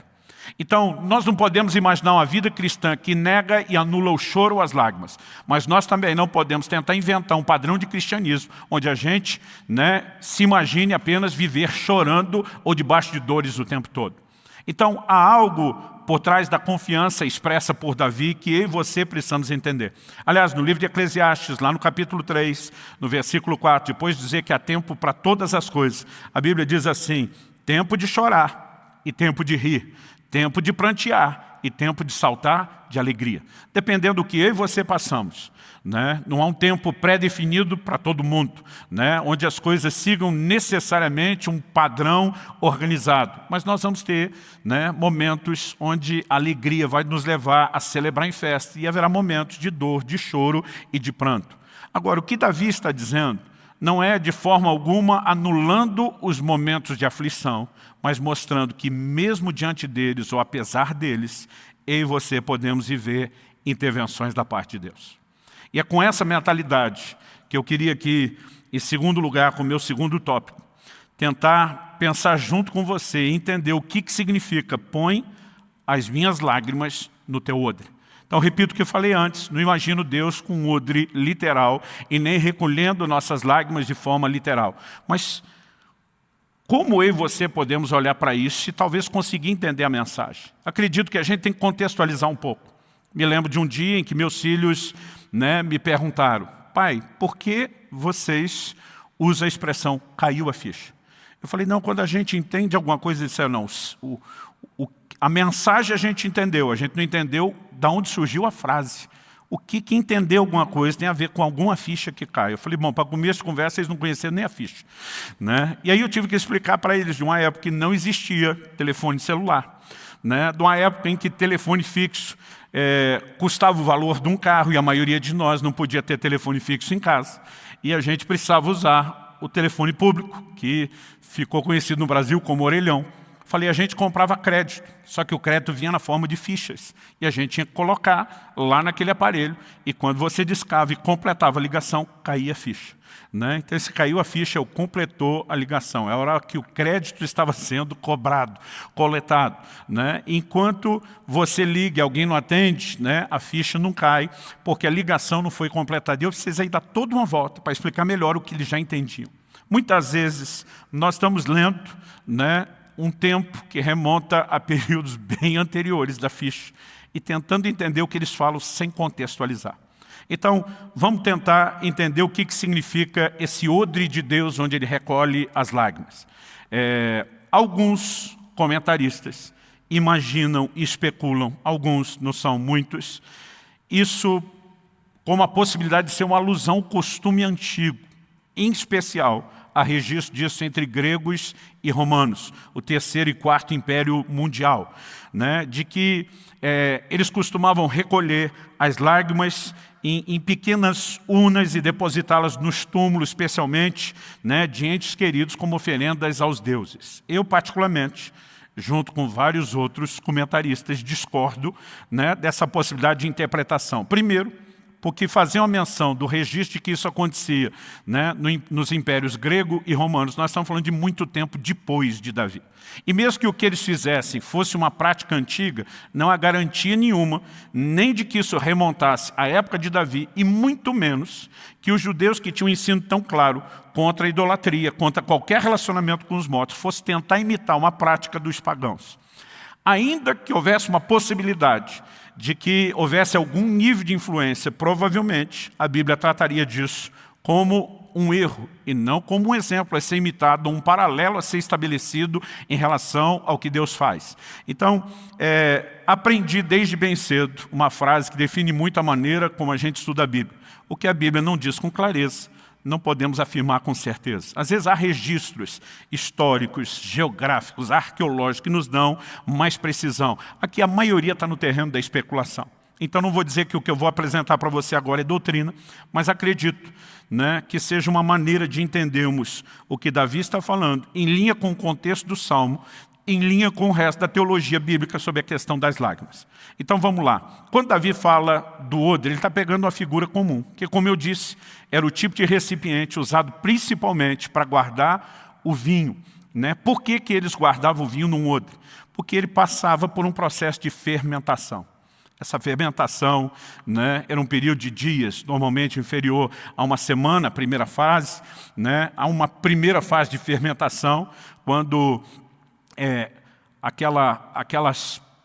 o açúcar natural da uva, ele começa a fermentar, passa por aquele processo de levedação e o álcool começa a surgir. Mas, normalmente, é uma segunda fase de fermentação, que leva um pouquinho mais de tempo, que aqui faz com que haja aquela maciez do vinho a ser consumido.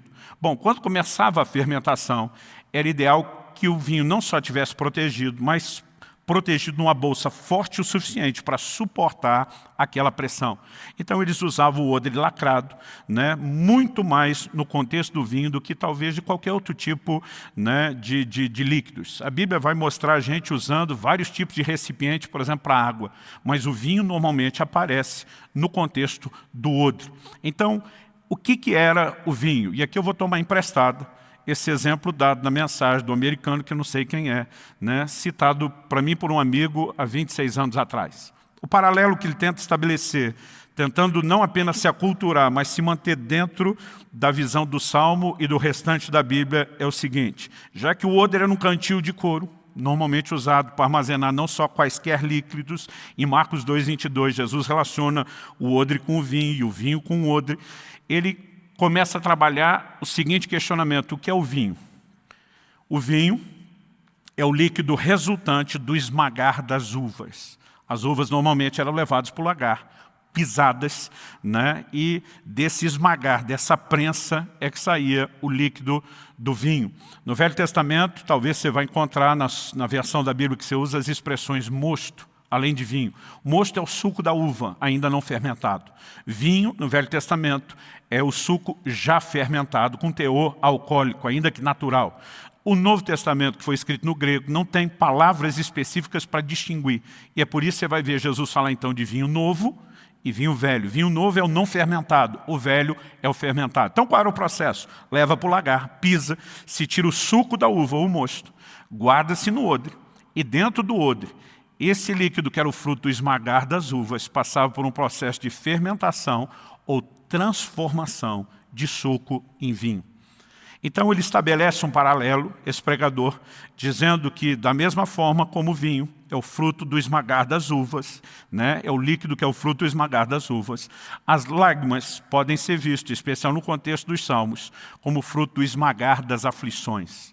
Da mesma maneira como eles guardavam o fruto do esmagar das uvas num odre, para que houvesse uma transformação daquilo num elemento distinto, o que ele estaria sugerindo é que Deus tem o poder de transformar as nossas lágrimas, fruto do esmagar das aflições, em algo completamente diferente.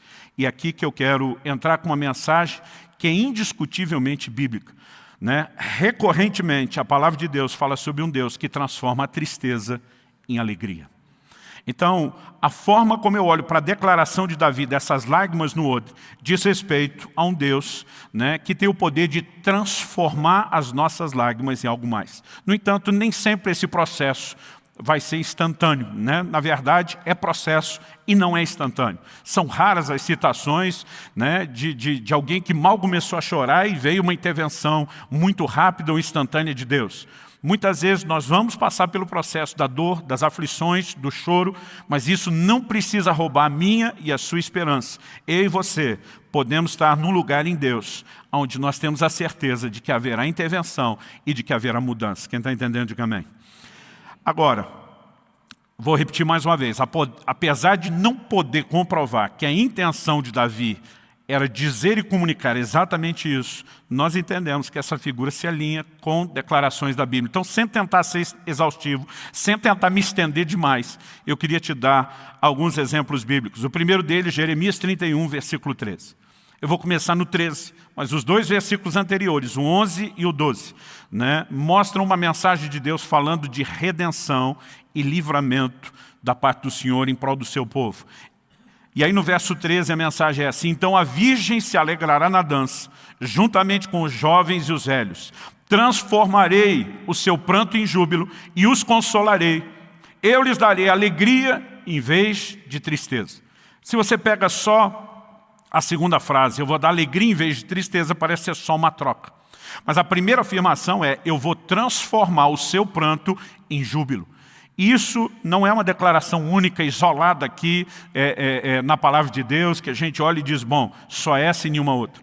O livro de Esther nos mostra um dia, né, onde todo o povo e a nação de Israel, como povo escolhido, estava debaixo de uma sentença de morte, de uma ameaça, de um plano e de um intento do maligno, não só dos inimigos naturais, mas do inimigo espiritual. E houve uma intervenção e um livramento. Ao final da história que você conhece, Mordecai, o tio de Esther, está registrado em Esther 9, de 20 a 22. A Bíblia diz: Mordecai escreveu essas coisas, enviou cartas a todos os judeus que moravam em todas as províncias do rei Assuero, aos de perto e aos de longe, ordenando-lhes que comemorassem o dia 14 do mês de Adar e o dia 15 do mesmo mês todos os anos, como os dias em que os judeus se livraram dos seus inimigos, o mês em que a tristeza virou alegria e o luto se transformou em festa. E que esses fossem dias de festa, de alegria, de troca de presentes e dádivas aos pobres. Eles decidem celebrar anualmente aquela intervenção. E eles dizem que foi o mês onde o luto se transformou em festa, né? Ele não apenas diz que foi substituído, foi transformado. Deus mudou completamente aquela realidade por uma intervenção. E quando falamos a respeito do Evangelho, citando não apenas textos do Velho Testamento, mas vamos falar daquilo que Deus claramente tem revelado, né, ser o seu plano e o seu propósito, mesmo no tempo, nos dias da Nova Aliança. Nós podemos pegar Jesus. Lucas 4 mostra que o primeiro sermão público de Jesus foi proclamado na sinagoga da sua própria cidade. E ali, a palavra de Deus diz que Jesus se levanta e ele começa a citar uma porção do livro do profeta Isaías. Ele abre o rolo, né, do livro da lei, justamente no livro de Isaías. E o texto que ele leu é uma menção de Isaías 61. E eu quero ler exatamente o que consta lá em Isaías 61. Do versículo 1 a 3, eu vou dar uma contraída, principalmente no versículo 2, para não ficar extenso. Mas a Bíblia diz assim, Jesus citando que depois ele diz, hoje se cumpriu essa palavra, e ele chama o cumprimento, né, dessa profecia sobre a sua vida e sobre a obra que ele veio realizar. Ele diz, o Espírito do Senhor Deus está sobre mim, porque o Senhor me ungiu para pregar boas novas aos pobres, enviou-me a curar os quebrantados de coração, a consolar todos os que choram. Ele diz no versículo 2, né, essa ênfase do quebrantar de coração, está falando de gente machucada e ferida por dentro. No verso 2 ele diz, a consolar todos os que choram. E no verso 3 ele diz, e a pôr sobre os que choram em Sião uma coroa em vez de cinzas. Cinzas era algo que eles usavam no momento do luto. Óleo de alegria em vez de pranto. Manto de louvor em vez de espírito angustiado. Então o Senhor Jesus, agora falando a respeito do que ele vem fazer e do que o Evangelho proporcionaria, ele diz, ele não está negando que mais de 700 anos antes, Isaías foi um instrumento de Deus para comunicar consolo para a nação de Israel num tempo específico, mas ele chama isso como uma palavra profética que se cumpre sobre ele e que diz respeito ao que Cristo, por meio do Evangelho, veio liberar para a humanidade. Logo depois, em Mateus capítulo 5, versículo 4, Jesus vai afirmar no Sermão do Monte, bem-aventurados os que choram, porque serão consolados. Então, se há algo que nós podemos esperar quando falamos do Evangelho, é que há um Deus que quer substituir tristeza por alegria, dor por consolo. E nós não podemos, né, aceitar, falando em termos de doutrina bíblica, um evangelho que não se preste a isso. Se por um lado, né, não podemos aceitar um evangelho de um triunfalismo exagerado que tente sugerir que eu e você não vamos ter problema, não vamos ter dores e não vamos chorar. Por outro, também não podemos ir por outro extremo de acreditar que a vida cristã é apenas viver sofrendo sem nenhuma intervenção ou sem nenhum consolo sobrenatural. Há uma promessa de Deus de trazer intervenção na minha e na sua tristeza. E quando Davi está dizendo, ele põe as minhas lágrimas num odre, ele está dizendo, eu posso estar chorando agora, mas há um Deus que não está indiferente à minha dor, há um Deus que não está indiferente ao meu choro, e Ele está trabalhando nisso. Em algum momento essas lágrimas colhidas, à semelhança do vinho, vão passar por um processo de transformação, e elas se transformarão em alegria.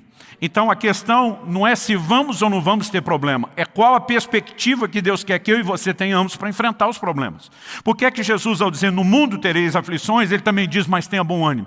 Ele está dizendo, não olhe o que você está enfrentando como se fosse a linha final, como se fosse a última coisa a ser vivida ou experimentada. Não defina a sua fé, não defina o seu ânimo pela dor, pela pressão, pela aflição que você passa, mas pela certeza de que assim como eu venci, vocês também podem vencer.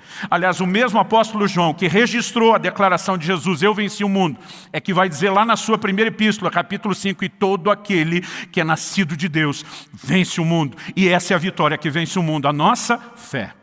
Eu e você podemos andar com essa certeza, com essa convicção de que é um Deus que transforma a tristeza em alegria.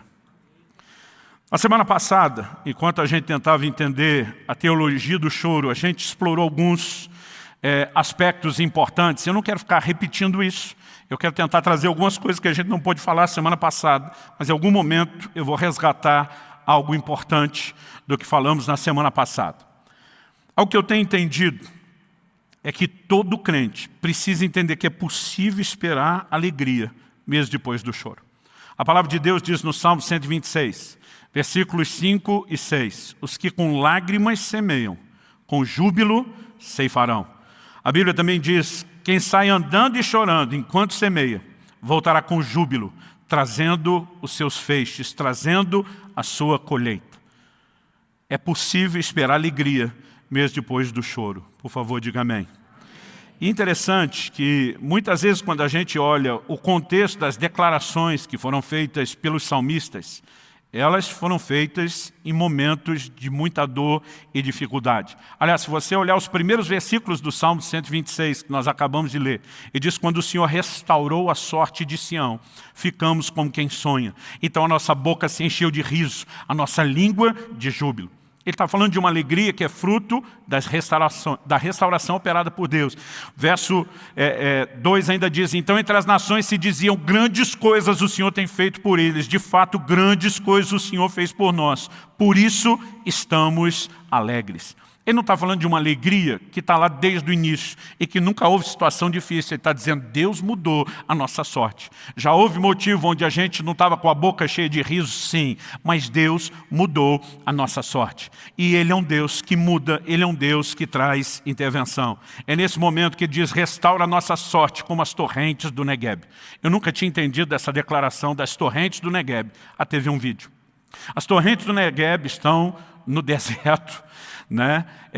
E quando você olha aquele cenário, você diz que torrente você pode encontrar aqui.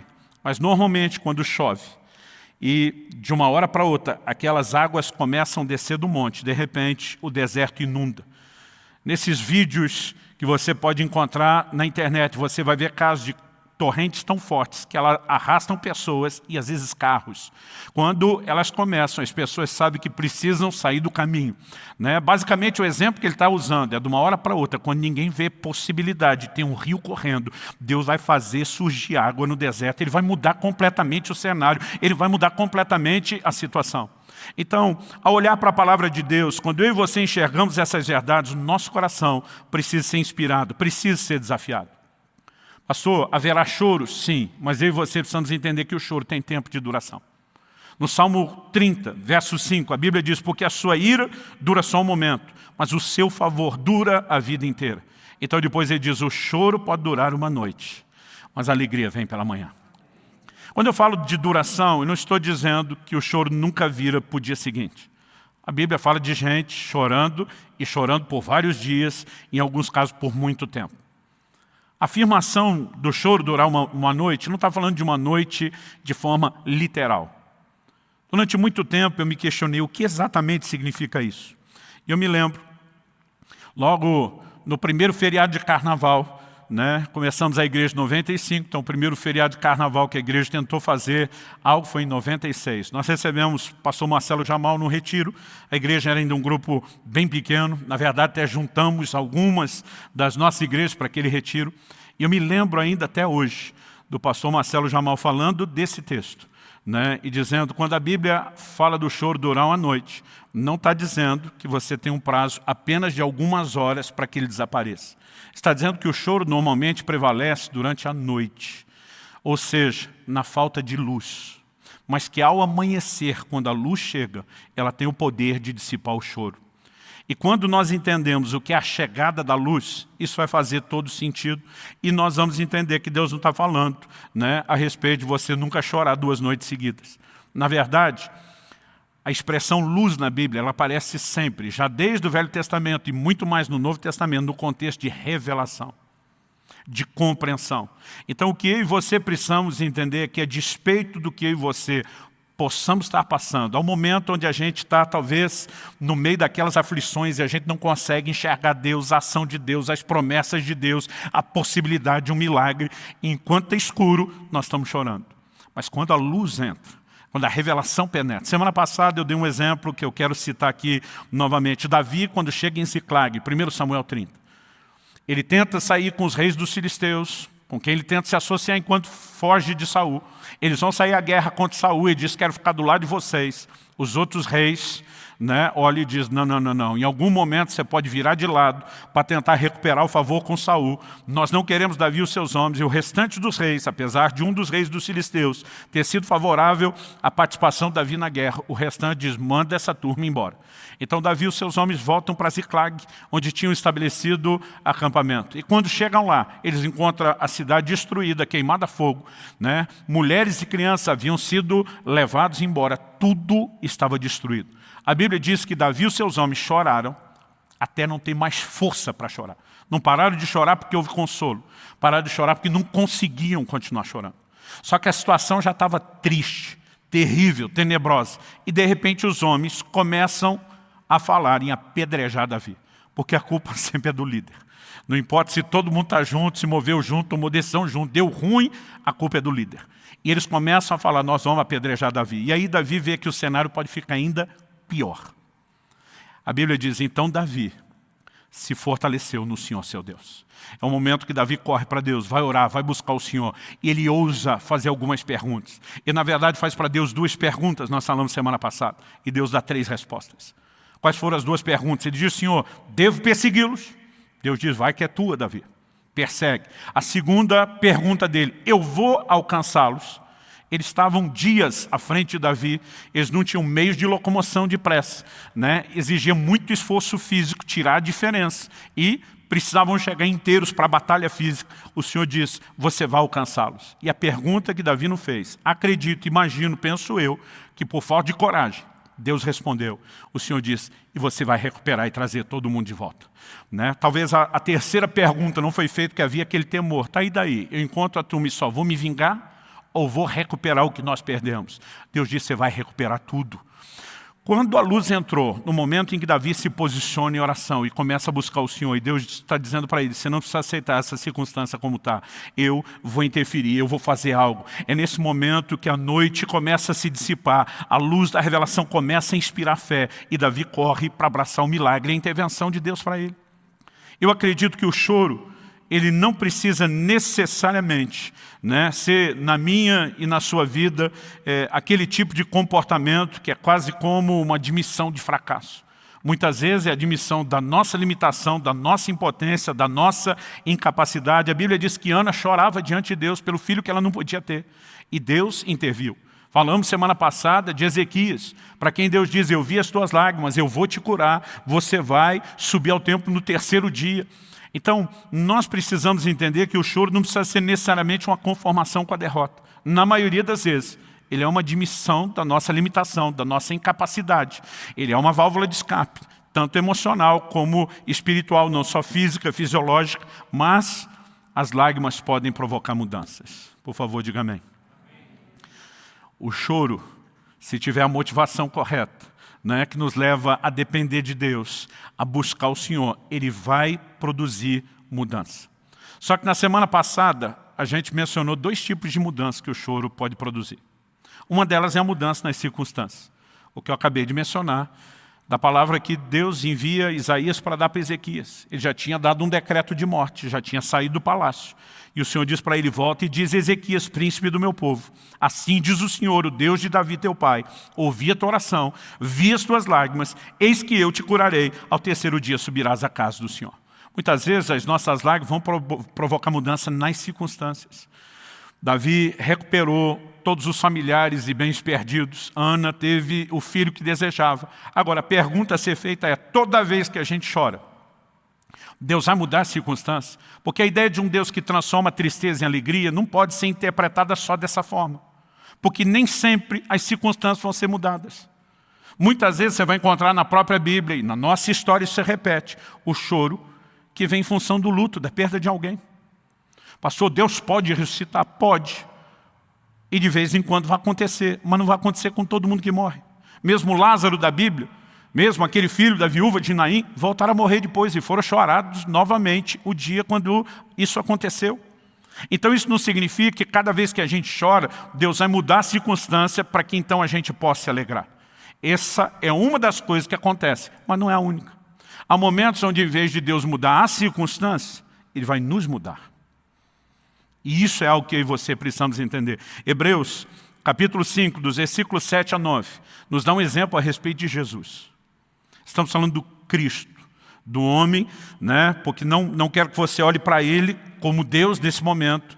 Quando a Bíblia diz que Jesus chorou, que Jesus teve sede, que Jesus se cansou, está falando da sua humanidade. E aqui o texto diz assim, Ele, Jesus, nos dias da sua carne, tendo oferecido com forte clamor e lágrimas, orações e súplicas a quem o podia livrar da morte. Deixa eu fazer uma pausa aqui. Uma clara referência ao episódio do Getsêmani, onde Jesus está dizendo, se possível, passa de mim esse cálice. Jesus não está simplesmente receoso do sofrimento físico.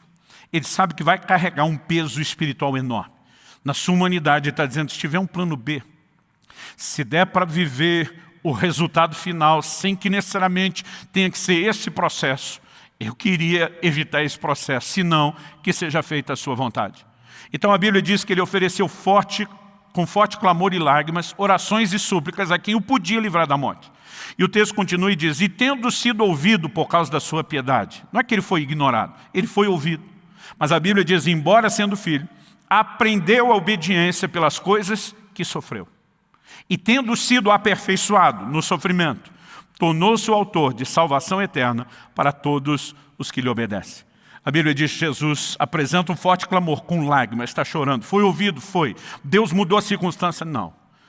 Deus o mudou como homem, o aperfeiçoou, lhe ensinou a obediência, para que com essa mudança interior ele pudesse suportar o que estava acontecendo lá de fora. Quem está entendendo, diga amém. Então nós não podemos simplesmente pegar um episódio onde Deus está dizendo que Ele transforma a tristeza em alegria, porque as circunstâncias mudaram, e a gente daí deduzir que sempre as circunstâncias vão mudar.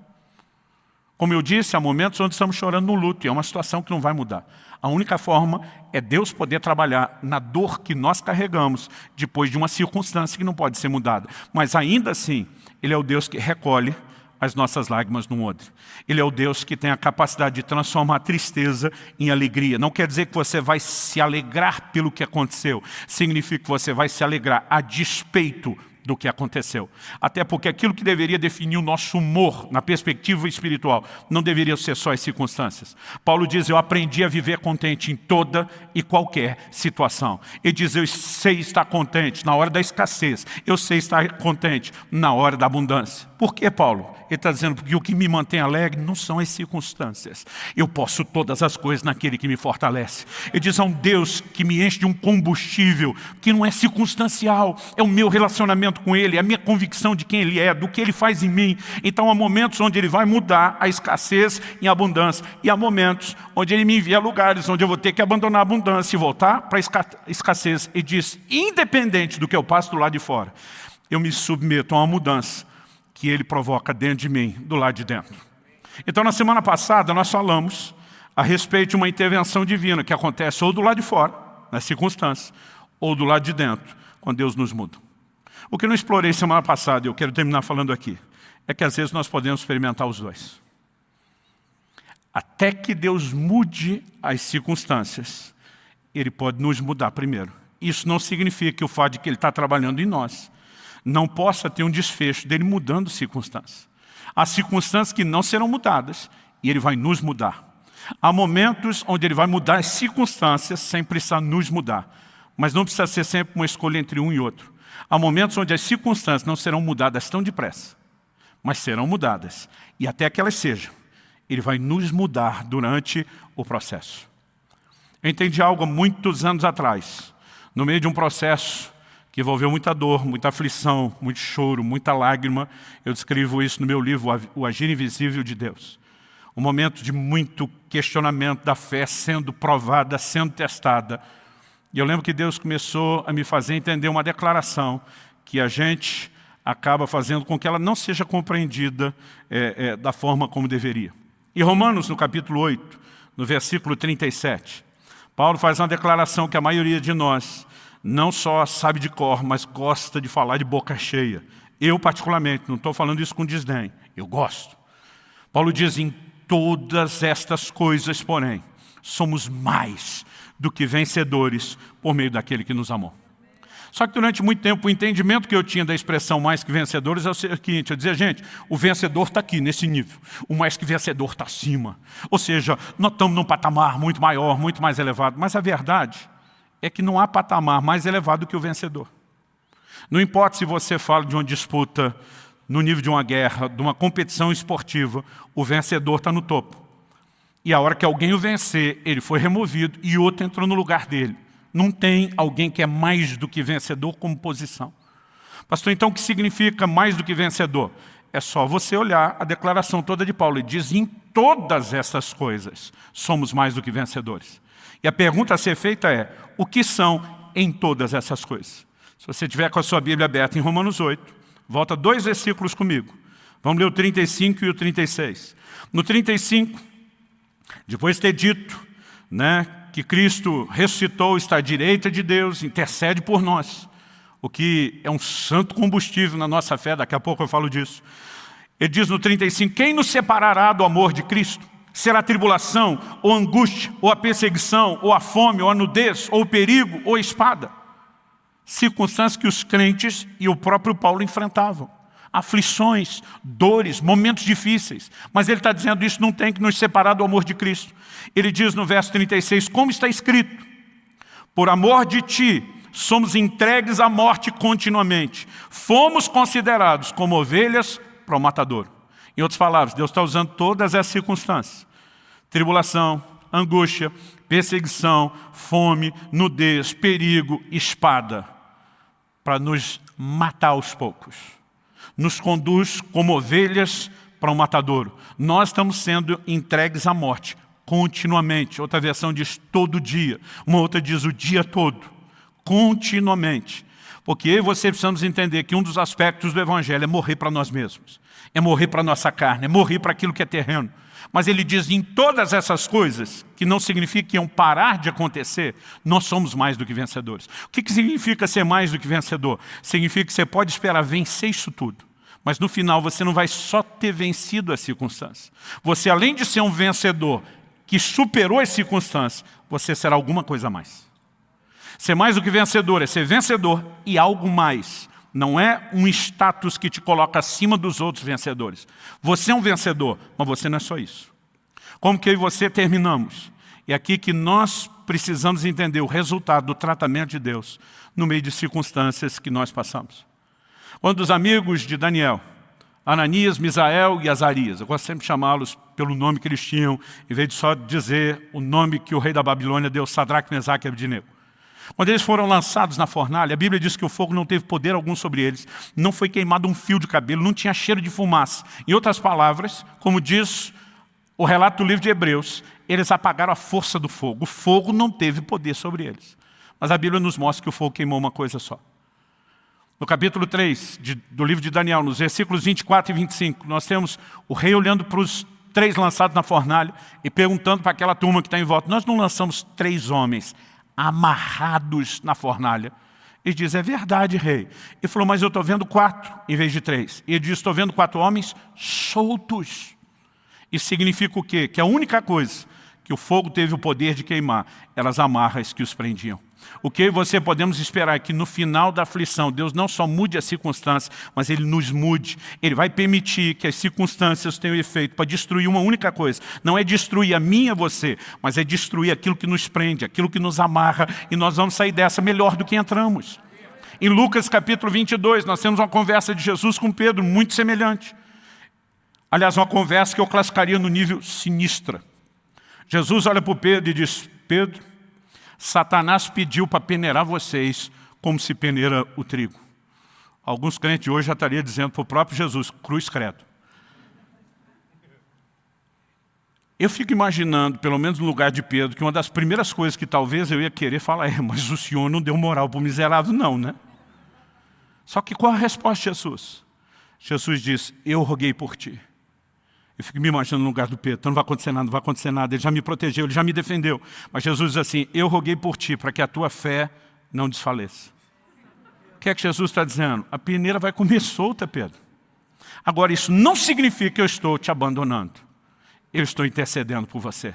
O livro de Hebreus diz que ele vive para interceder por nós. O ministério atual de Jesus pode ser definido exatamente por essa atividade. Ele é um intercessor, ele vive para interceder por mim e por você. Nesse exato momento, enquanto talvez você esteja diante de uma aflição, com vontade de chorar, ele está diante do Pai dizendo, sustenta o meu irmão, fortalece a minha irmã, não deixe o diabo enganá-lo para que ele desista, não deixe que as coisas terrenas cubram a vida dele com as trevas da noite, traz a luz do teu Espírito, traz a revelação da palavra, para que em lugar do choro, a alegria entre. Ele está orando por mim, ele está orando por você.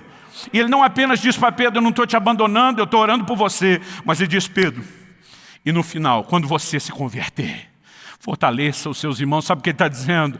Eu não estou deixando você entrar nessa para você ser destruído. Pedro, você vai ser um Pedro melhor. Você vai ser uma versão melhor de você mesmo. No final, você não terá apenas vencido, você será mais do que vencedor. Além de ter vencido, você será tratado por Deus. Então acredito que a gente também não tem que ficar procurando escolher. Nessa situação que eu estou chorando, Deus vai mudar a circunstância ou me mudar? Ele pode até fazer as duas. Agora o importante não é se ele mexe na circunstância, se ele mexe em você, se ele faz os dois juntos, é que ele é o Deus que transforma a tristeza em alegria. Quem está entendendo, diga amém. Semana que vem, se Deus permitir, eu quero fechar essa trilogia falando sobre capacidade de superação. Porque a ideia não é esquecer o que nos fez chorar. Tem coisas que nos fizeram chorar, que precisam ser lembradas. A ideia é superar a dor e parar de chorar, sem necessariamente esquecê-las. Então, permitindo Deus, nós vamos falar sobre isso. Agora, eu queria que a gente apenas terminasse, né, com algumas coisas assim que ficasse bem claro. Então, me permita recapitular.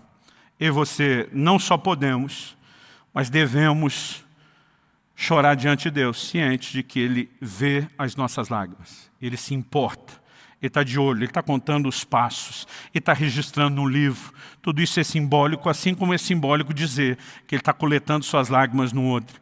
Né? Por quê? Porque Ele é o Deus que vai submetê-las a um processo de transformação. Ele quer mudar a tristeza em alegria. Então eu e você precisamos crer na fermentação. Bota aspas aqui, antes e depois de fermentação, que as nossas lágrimas passam dentro desse odre divino, dessa figura apresentada por Davi. E a gente deve se permitir ser trabalhado por Deus. Mesmo que a aflição não tenha sido mudada ou revertida depressa, eu e você podemos sair mudados, podemos sair melhores. Quem está entendendo, diga amém. Vamos ficar em pé, eu gostaria de orar com você. Há uma graça de Deus. A gente sentiu isso de uma forma muito especial essa manhã. Eu sinto isso agora. Há uma graça de Deus sobre nós. Eu tenho certeza, uma vez que no reino espiritual não há distância, que Deus não está limitado a esse lugar e que o Espírito Santo está fazendo algo aí onde você que nos acompanha pela internet está. Não importa se você está assistindo agora ao vivo ou vai assistir essa palavra gravada depois. Eu creio num fôlego de vida, num vento fresco da parte do Senhor soprando sobre a sua vida. Talvez alguns de vocês hoje estão ouvindo apenas uma informação e uma orientação que pode te ajudar em algum momento futuro. Talvez você não esteja chorando agora. Talvez você possa até se lembrar de momentos que chorou. possa reconhecer que na sua história e na sua caminhada Deus mudou as circunstâncias, ou mudou você, ou fez os dois. Mas talvez essa não seja uma hora de você estar chorando. E é lógico que o que você ouviu não é desperdiçado, porque em algum momento, quando você estiver enfrentando uma situação dessas, do esmagar das aflições, que faz com que as lágrimas venham, você vai lembrar daquilo que você ouviu. Jesus disse que o Espírito Santo lembraria os seus discípulos daquilo que ele estava dizendo. E não apenas nos faz recordar a palavra que eu e você lemos. É impressionante como em horas de necessidade, versículos que a gente nem lembrava que a gente lembrava, eles vêm à tona. E talvez Deus vai usar isso num outro momento para tratar com você, mas eu tenho certeza que há pessoas aqui e que nos acompanham, que nesse momento estão vivendo um momento de dor, de aflição, de chorar diante de Deus. Às vezes chorar porque não sabe o que fazer, às vezes chorar porque não tem para onde ir ou como resolver, às vezes chorar apenas admitindo sua limitação ou até mesmo sua falência. Mas Deus quer que você entenda que ainda que não tenha chegado o dia em que Ele vai enxugar permanentemente as nossas lágrimas, Ele não está indiferente a elas agora. Ele vai recolhê-las no seu odre. Elas serão fermentadas, elas serão transformadas. Ele é o Deus que transforma tristeza em alegria.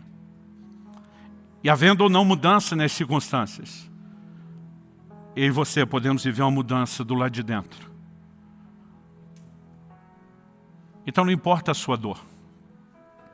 Se a sua dor é o luto da perda de alguém próximo e querido, não adianta alguém te dizer que essa circunstância será mudada. Haverá uma reversão futura, sim, mas isso não vai acontecer agora. Mas algo pode mudar dentro de você. E eu quero que você se permita por alguns instantes se expor a Deus, à ação do Espírito Santo, ao fluir da graça de Deus. Porque algo sobrenatural pode acontecer dentro de você agora mesmo. Eu quero orar, mas eu não quero que você apenas ouça a minha oração. Se você sente de orar junto e está concordando, amém. Mas se você entende que é o momento de fazer a sua própria oração, eu quero que você tenha liberdade de fazer isso. E apesar do hábito de dizer, vamos ficar em pé para sinalizar que está acabando, eu quero que você tenha liberdade de orar como você achar melhor, em pé, sentado, de joelho, em voz alta, em voz baixa, parado, andando. Nem sempre a gente tem espaço para isso, talvez um outro queira aproveitar hoje. Mas coloque o seu coração diante de Deus. Ainda bálsamo em Gileade. Essa expressão no Velho Testamento dizia ainda tem remédio. E Deus usou para dizer, eu não deixei de ter consolo para oferecer a vocês. Eu não deixei de ter remédio. E Ele não tem remédio só para as feridas do corpo. Ele cura os quebrantados de coração. Pai, nós oramos no nome do Senhor Jesus. Invocamos o Teu nome, invocamos os céus, a ação e o poder do Senhor sobre as nossas vidas. Nós oramos e clamamos que a Tua graça nos cubra, que a ação do Teu Espírito Santo Consolador nos envolva. Nós oramos, não apenas que meus irmãos recebam um fortalecimento e uma dose de consolo, mas que eles possam receber essa luz, a revelação, a compreensão da Tua palavra, que pode tirá-los desse lugar da noite, da falta de entendimento da Tua palavra para um lugar de clareza. Seja a palavra vivificada no coração, seja uma direção específica do Espírito Santo a respeito daquilo que o Senhor fará nas suas vidas. Nós oramos que esse seja um momento de intervenção. Que cada um de nós saiba manter firme a sua convicção de que o Senhor se importa. E de que não importa as aflições que possamos enfrentar ao longo do caminho, não estamos sozinhos, não fomos abandonados e podemos dizer de boca cheia, em Deus, cuja palavra eu louvo, em Deus eu ponho a minha confiança. Não temerei o que me pode fazer o homem. Os nossos olhos estão em Ti e nós buscamos o teu consolo, nós buscamos forças do alto e nós oramos que nessa hora nossos irmãos sejam sobrenaturalmente encorajados e fortalecidos para a glória do Teu nome. Para a glória do Teu nome. Nós oramos em nome de Jesus. Em nome de Jesus.